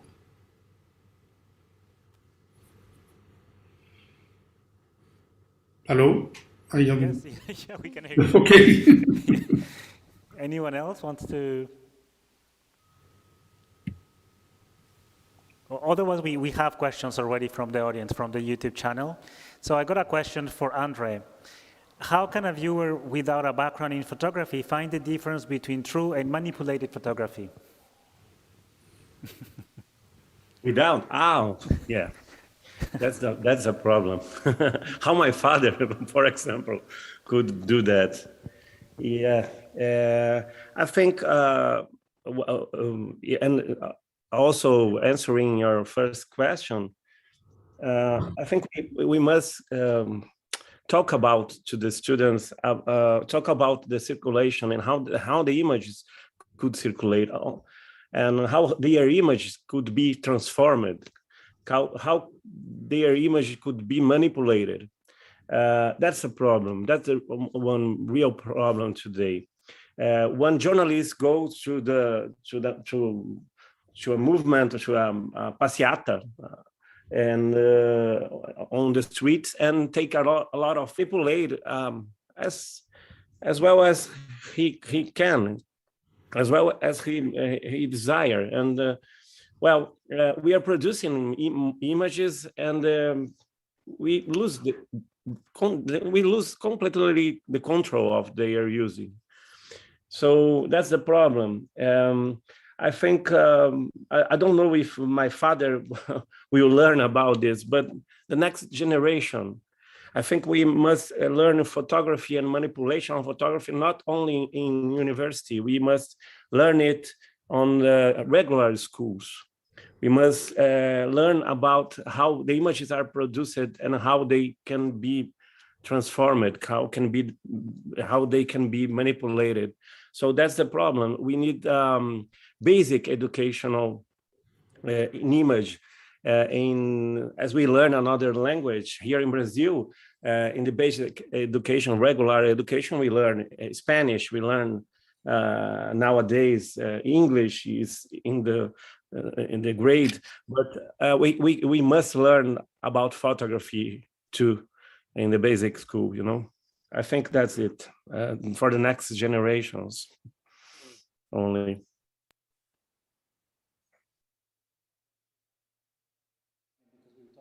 Fake news, and I think that's something that is one of the topics that we will discuss tomorrow within the panels about how social media is shifting actually this relationship to images and how we share, how we consume images, and I think that's quite important. And there is another question actually that is related to what we just said is, have you seen changes in your students' process with the growing of accessibility and popularity in post-production tools and effects? Post-production is a tool, like you said, and it's a powerful tool, and it's very young. It's very young Photoshop, but the post-production is something that is born with photography. When they shot the first photograph, we had post-production. And it's very interesting because if you study story of post-production, there's picture made in the dark room, completely with the big collage and big collage and pictures take together and put together. So it's something that it's part of us. It's, like I said, it's a media, like make a painting. So if our idea is sustained by the retouch and by the post-production, is something great. We have a tool that is amazing. It permits us to make something bigger, something that can express ourselves to this 100%. It doesn't have to save the picture. That's what I think. We don't have to save that. We just have to make it complete. I don't know if I expressed myself well, but I hope it. Anyone want to add something? I see that, I don't know, Sarker or Amanda? Sure. Yeah, I think, I agree that it's a new tool, but it's not really a new technique. In a way, the photograph has always been manipulated by the photographer from the moment that it is made, just by what we choose to put in the frame and what we choose not to include in the frame. So I talk about that a lot with my students. sort of this history and the changes in technology and what photography's relationship is with the truth, or perceptions about photography and the truth. So I think those are all important things to talk about with students. I do think one effect that I have seen in students, coming out in probably the last 5 years, as students are more familiar with making digital photographs using their phones and using, filters and some of those very easy to use tools, I do think that there has been a decrease in the technical ability of my students, and it has been a challenge to really make them understand sort of the technical limitations and how to make a really high quality photograph just in terms of craft. And we're very fortunate at my university.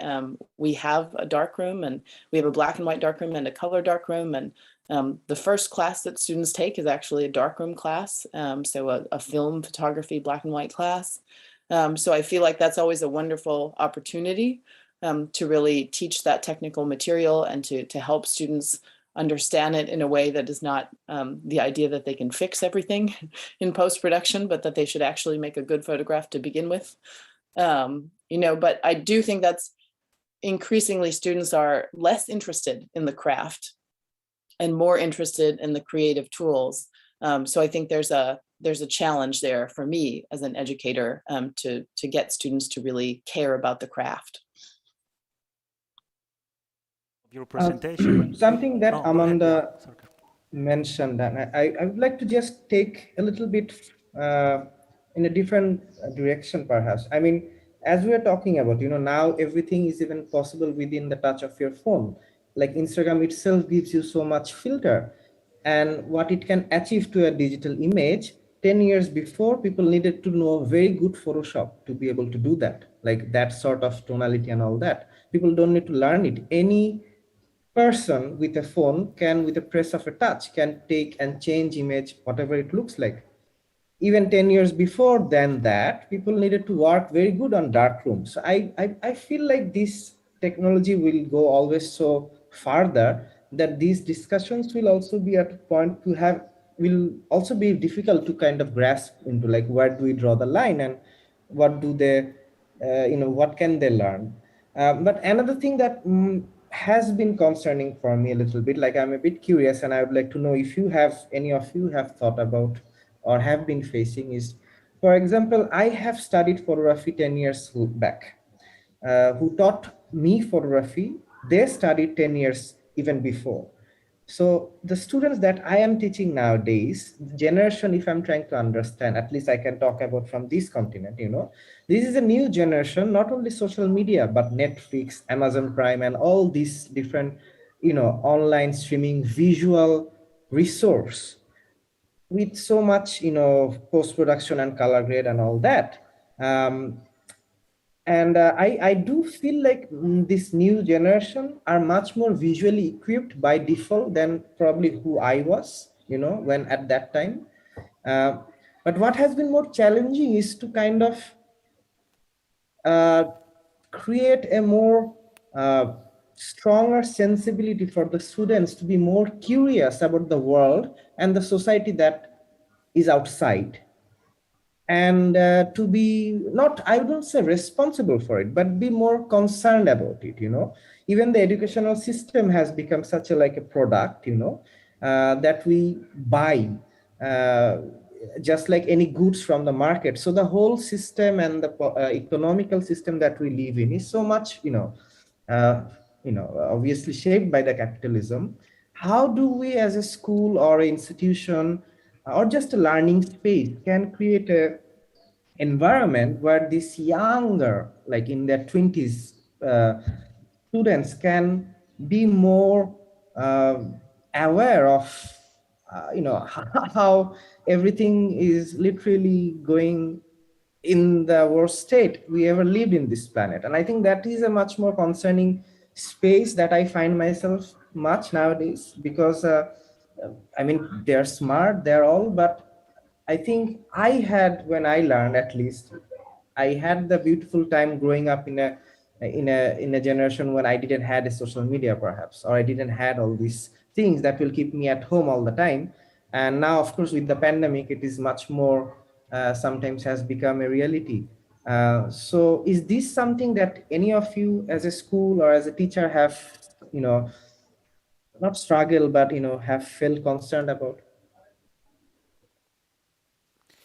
I was about to say, I mean, going back to what I mean, it's connected to what you just said, but also what Amanda said.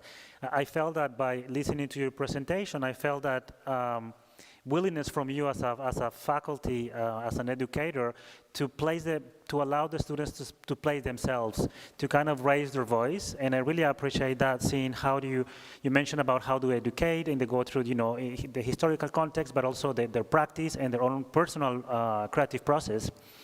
And I found that in some of the images I saw that your students actually were trying to find the right distance with the subject. And I think that's a question that in this, I mean, we're talking about technology, of course, but we're talking about social issues, privacy, copyright, publicity, and all that. And I think that's one of the maybe concerning issues as well, how we as institution actually are training those students to really find that right distance, with the subject, with the technology, with everything, in order to so they don't distort their message and they don't hurt others by the way they use that. So I don't know if I mean, is there anything that you, as you said, Sarker, as we as institutions, what is our role, what is our duty and responsibility, Yeah, it's very interesting, this conversation, really, because what he said, it's very important. The culture is very important. Rules are very important. Knows how to start. It's very important, and they need, the students, when I was a student, I really needed to understand how something is made, how something is born, and remember the rules. And I always say, learn the rules to forget it. So when you want to express yourself forgetting some rules, you can do it. And even for the distance, I think that more culture you have, more images you have, more interaction you had in your career, in your years, in your studies, it's a sensitivity, that you develop during the years. I don't know if there's a right way to teach that, but I think that there's different ways, and you can teach that sensitivity. So you can teach how to look an image, how to interpret it, how many pictures you can see. When we start to study, there were no social media. So I remember that when I had to do a research, I had Google, but I had libraries. You had to go to search on books, on magazines. They're full of images. People right now, young people, are able to reach images in a very easy way. They just open their phone. Yeah. And so culture, I think it's that. I don't know if someone else. I would like to refer to the question of distance. It's very common to talk about photography and to think about point of view, the point of view. And I try to explain to my students and discuss with them and try to check again the term of point of view. And I prefer to talk about the place that you are standing on. In question of distance, my background is from photojournalism. I worked for newspapers about 30 years. And I knew that the place that I am standing is much more critical sometimes than the image itself. The distance of an event that you want or you don't want to be involved or to be part of it. Sometimes Kappa says that you have to be close enough, and I sometimes say, take care not to be too close.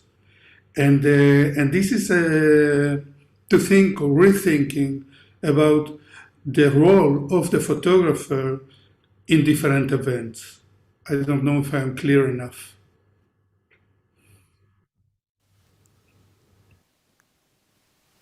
I don't know. I mean, I was thinking. I mean, what you say, Sarah, and Andrew mentioned this is like we need to go beyond the when we teach photography, we need to go beyond the image itself. It's more than that, you know. And somebody asked me when we were working on this conference. Someone asked me, and this is a question that we will discuss tomorrow, that to what extent are photographers responsible for the reactions their work receives? And so they said, like, you are an institution, how do you prepare them? So I don't know if you, I mean, if you had this question before by your students or other faculty or by other people about your schools, but it's a tricky question because, of course, we can tell them what to do and what not, but then at the end is what they do. I mean, it's their life, it's their work. Yeah, train humans.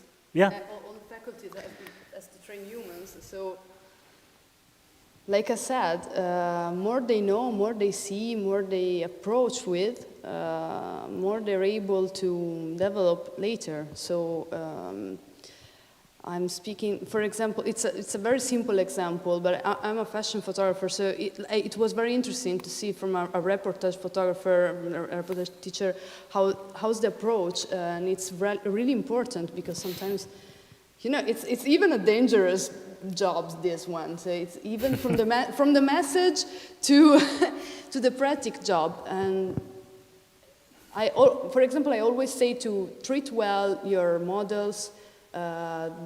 If you have something that you don't like, don't say it in front of the models, because you see it in picture. If the models doesn't feel well, is it not comfortable on set, you see it. And it's a responsibility of the photographer, even if the client is behind you and is saying something that is not happy of the models, you know, your responsibility is to make her feel comfortable. And because that's your job, that's your field, you know, and so that's it. I try to conversate a lot with them and try to tell them that more they see and more they do, more they fail and more they learn. So hard questions, you're very tricky. What about our colleagues online? I feel like I'm getting distant from the original question, but I think I like the point that you brought up about failure. And I like to talk about failure with my students and to really encourage them to fail. Because I think there is a tendency, and I think this is a little bit what, and I apologize if I pronounce anyone's name wrong, but I think that Sarker was talking about a little bit is this, this tendency to be very comfortable, you know, and I think, I mean, all of us, not only the younger generation, but this idea that you can see everything from home. You don't have to go to the library. You don't have to buy a newspaper or magazine. You can see everything on the internet, and you can order your food from home. You can buy your groceries from home. You know, and so I think there's maybe a little bit of danger in being too comfortable, and not being willing to come outside of yourself. And so I think that idea of encouraging students to fail and to try very, you know, physical, in-person things can be so important. You know, I think even the interaction between students is so different now than it was, of course, when I was a student. You know, and when I was a student, the majority of our classes were in the darkroom. We had very few digital classes. Photoshop was very young then, and maybe not very well respected. You know, no one made digital images as their original, you know, because it wasn't high enough quality. And so I think, you know, the interaction in the darkroom creates this sort of group dynamic where all of the students really push each other, and you talk a lot about your photographs even before you're in the classroom, with the teacher kind of guiding that discussion.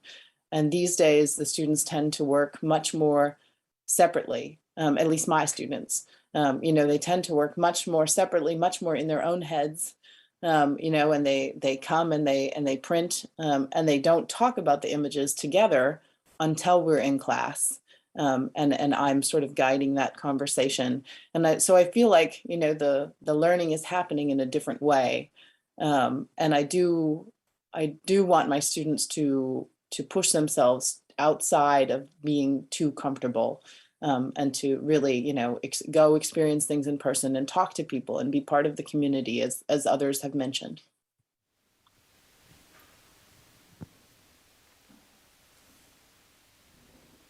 Andrew, do you want to, I know I saw you moving, I don't know if you wanted to say something. No, there's something curious about what Amanda's saying, that people are more individual, in the learning of photography. I think that's true, and something about the distance that you were talking about.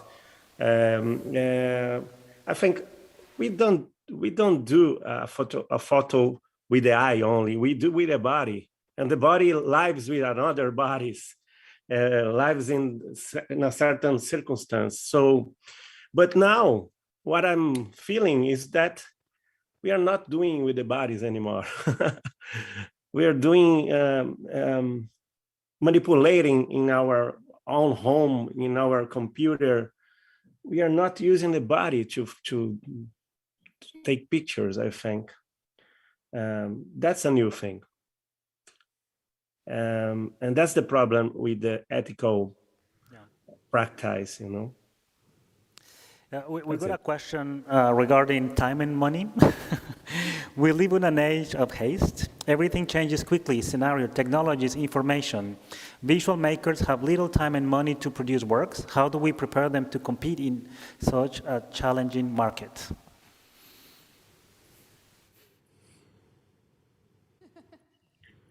I wanted to say something about the term that Amanda used before the answer of this question. You started with the term failure, and I wanted to say that I feel that I have to encourage failure in my students, and it's something that doesn't happen enough. But yes. Maybe they failure enough, they will get money after. Failing is part of the story. The process, the learning process, yes. When you fail, you learn more. And I remember when you forgot something, next time you remember it. And that's the same. It's really easy learning process. So more they do, more they learn. And I think what I meant about failure is that the ambition to do something great brings you sometimes to failure. And if you never fail, you are in a critic situation because you don't ask for more. That's what I mean. But we can continue. Sorry. No, it's an interesting, yeah. But maybe, I was mildly surprised when I saw all the different partnerships that your school actually has, because the same when I was back at school, I didn't have all those partnerships. The school was not really connected with any industry, so we were working more on what we had on campus. And then I guess that by seeing that, and maybe this could answer the question we just received, is how we prepare them actually is by already showing them the type of partnerships and putting them already working in real projects. Because I think that they're get used to how it works, how do you, for example, you get a client, then you receive a brief, then you pitch the client, then you present the project, then they fail you or not, or they give you the project, they give you feedback, they give you budget for that. So I think you need to understand how the business works quite early to make sure that competitive, if I use the same word that was used in the question, Yeah, totally. For example, one of the questions that I often receive is how to calculate my fee.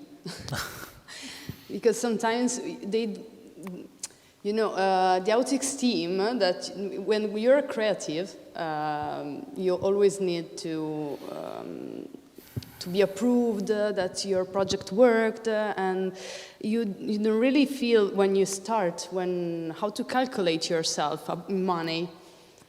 And even that, you need to do it. You start, okay? Probably you will do something wrong in the beginning, and maybe you calculate it wrong, maybe you will lose money in the beginning, probably. And then you learn it and you give value to your work. And obviously in the school, having the possibility to collaborate with this kind of commercial production makes you understand a little bit how money works, okay? So how a corporate works, who's an art director, who's a copywriter, who's the client, who's the, and that gives you a shape to your campaign, to your work. This is for commercial work. For the aspect for what I do, it's the thing that probably it's more scary, because when you work in commercial, you arrive on set and you have 30 people. You say, who's all these people? And money runs a lot in this. Our media is very powerful, very used, and they always. Another question, for example, is, but there's work.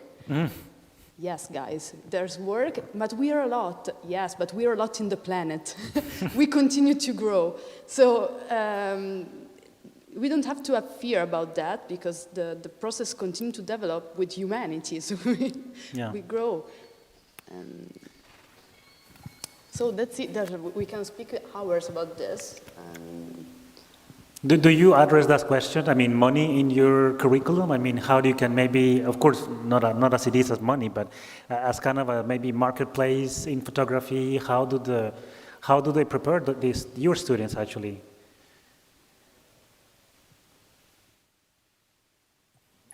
I do incorporate some assignments, like client-based assignments, where I pair students with a sort of a theoretical client who's not really paying them, but then they, will create a contract and have some meetings at the beginning about, what the expectations are and what the client is looking for and how they intend to use those photographs, and then have them sort of evaluate the student at the end of the process and say, whether they were timely and whether they were easy to communicate with and whether they met the goals that the client was seeking.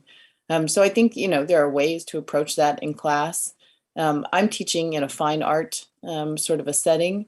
And so it's, it's not really intended to be a commercial program, but I do have a lot of students who have that interest. So I try to bring it into the photography classes.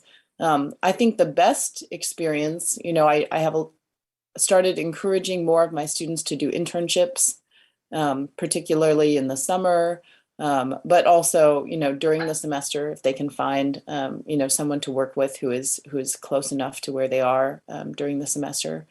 So those have been really valuable experiences. And then I have a lot of students who are working already.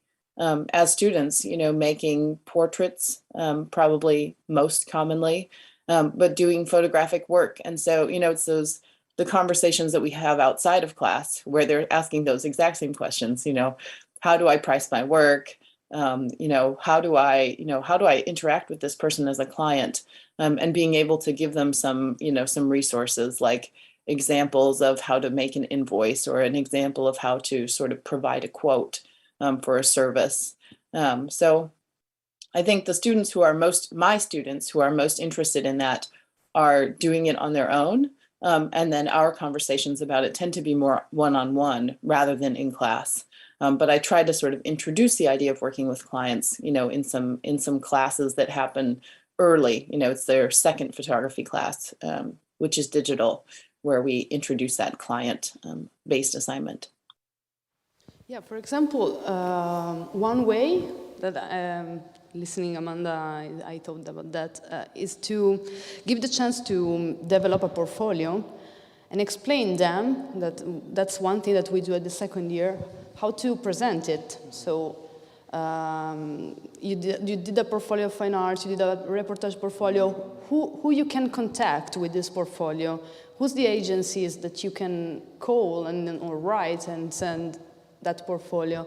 And if you make a portfolio that makes you confident about it, that you trust, then you have the confidence to be prepared, to interact. So I guess that we have just a few minutes left, but I just maybe want to ask you all the same question, and it's of course because we're lucky to have, all of you in a different place right now, in a different location.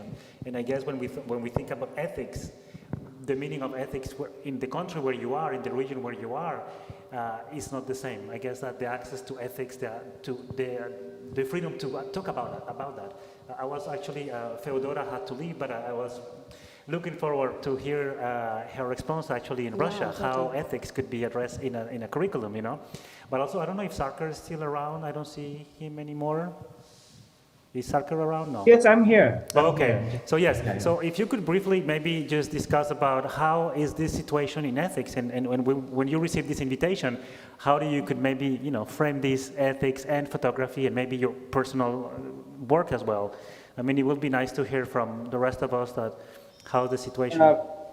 No, I mean, I think it's such an important discussion, even in our courses and when we are working with our students. I have learned most of my, I think, beyond, like, I have studied traditional, courses and degrees, but when I moved to photography, and especially I studied in this school, I think that is where I actually learned more than I have learned in anything before, my entire previous life.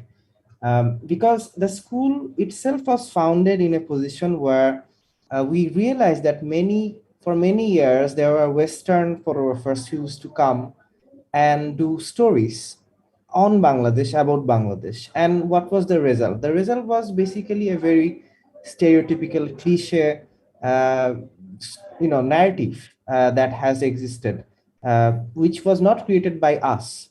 Why is that? Because people who are coming, the people who were sent by different magazine or institution, they had already an agenda that what story they wants to tell. That's what they're here for. And when they came, they would spend a very short period of time and work something from very much surface.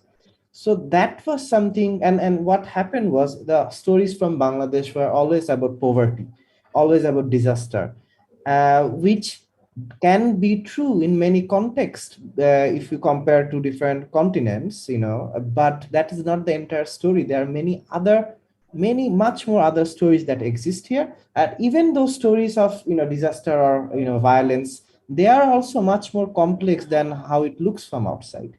So the need of building storytellers, photographers, journalists, artists was very important, that we tell our own stories, that we understand who we are and why we are telling. And it's very important question when a student comes with a proposal that, okay, this is their final project, they want to pursue this. The first question is, why you?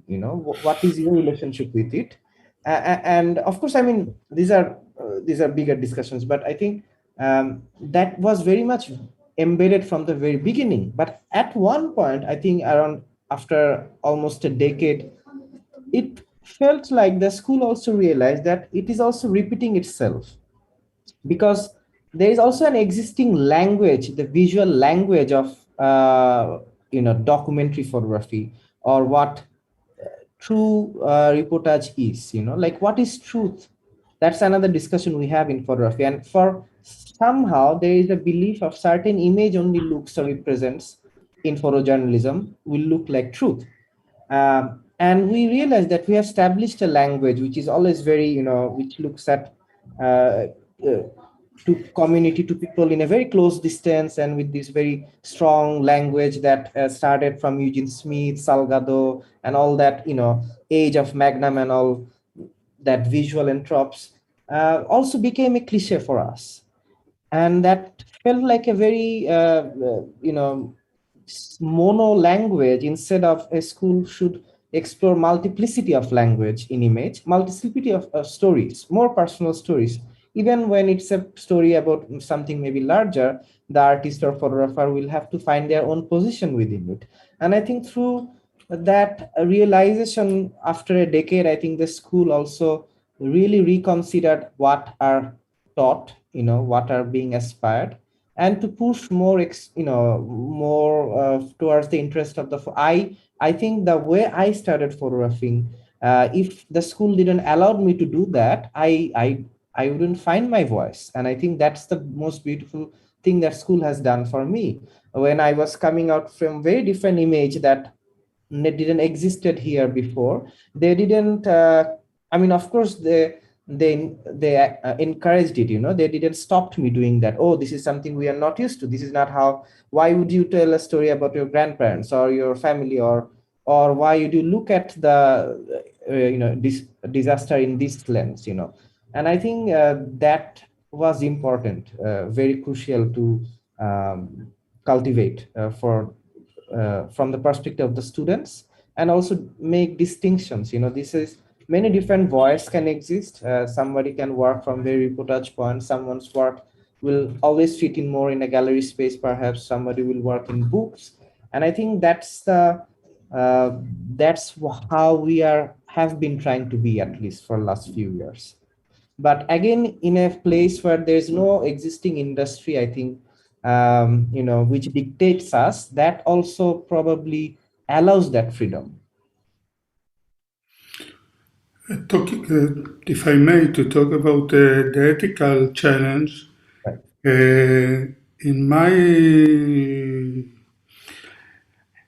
In my classroom, sometimes I have about 40% of Palestinians, and this is a mix between students that sometimes became very challenged because the situation outside the academy, and the question about ethical, the question about narratives, who write the history, and how things looks from the two different sides of the fence or of the wall. It's something that it's in the air all the time, very touchy, very delicate, and we as teachers are dealing with it daily. So the question of ethics is crucial, and how to maintain a debate inside the class, and how to have the ability to see materials that you don't want to see. And this is a challenge that our students have to deal with all the time. In our department, we have 12% of Palestinians, but sometimes in a class, as has happened to me, I have 40% in a class because they choose the different courses. So it's a huge question, that it's a different debate, and not for now, but it's very, very difficult to maintain these discussions in different difficult days, if I may say. That's so interesting. I mean, we would love to know more about that, Miki. Just to add a little bit what I was saying, I think another setting that we used to have especially was the spaces outside of the classroom. And I think that was the place where the discussions were much charged. You would have seen people not fighting, but the debates were very intense. And I think that sort of space was provided by the school, and encouraged also. So a lot of students would learn much more, maybe from that space where they would go for a smoke instead of only in the classroom. And I think that sort of informality has played a very crucial role to not only just to create a more ethical discussion, but also in a larger context, to be more participating, to take much more ownership of what they are telling, and why they believe that that's what they want to say, that should say, at least. I don't know if Amanda, you want to add something before, and Andre? Sure, yeah. I think, I really enjoy the perspectives that you are sharing from different parts of the world. And I feel like in some ways, what I need to share with my students is the opposite.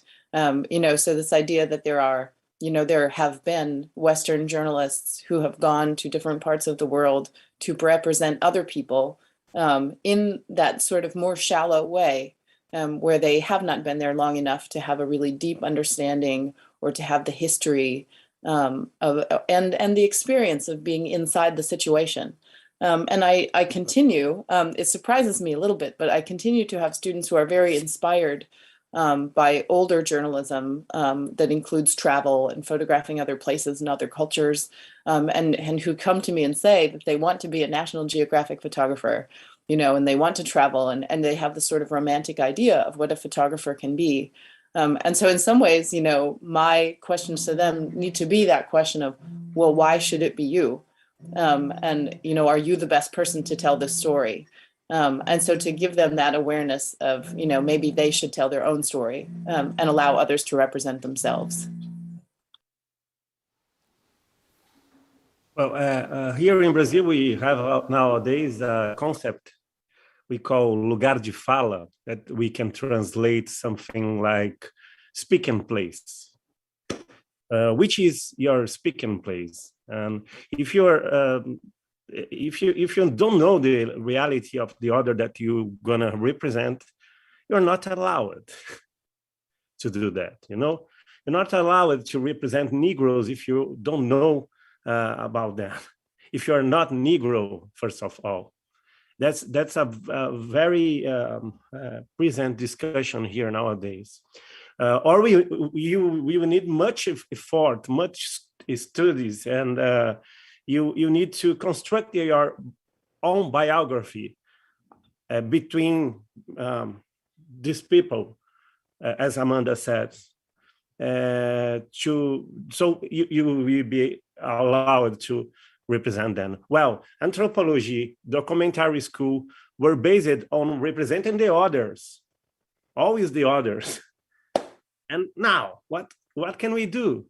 What can we do? We must study. We must construct our own biography before taking pictures, I think. That's it. Yeah.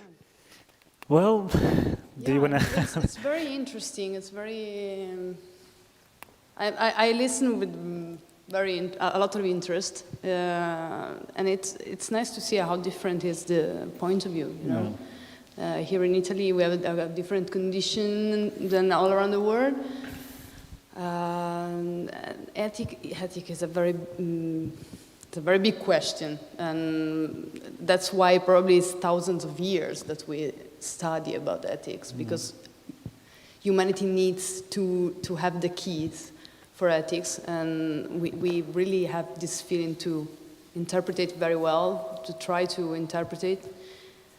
And students, when you start school, what we can do as humans is to let them, give them the curiosity to learn before shoot, to shoot with camera, because as I said before, camera is just a media. Okay, so if you don't know what you're shooting, what you're taking picture of,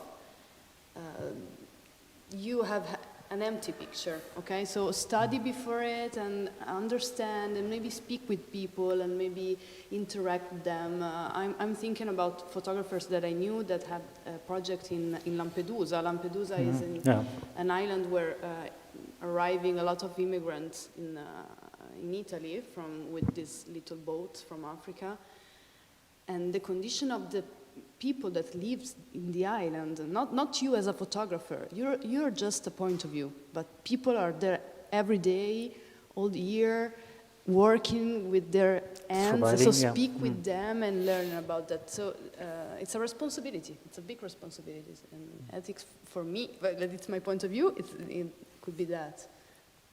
Well, thank you, everyone. I know that for some of you it's quite early. I don't know if you're going back to bed, but well, I invite you all to come back at 2:30, so it's in 2 hours. We're launching the book of this year, so I'm gonna just show you. I don't know if I'm allowed to do that, but here's the book. I mean, my colleague, my other half, Steve Bison, will introduce the book at 2:30.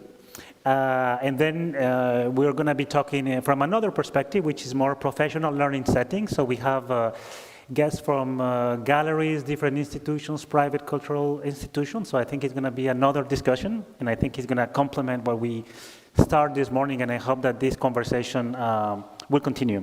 And just as a reminder, there are going to be My colleagues of ECC, Elena, Berenice, and Suzanne will do the conference proceedings.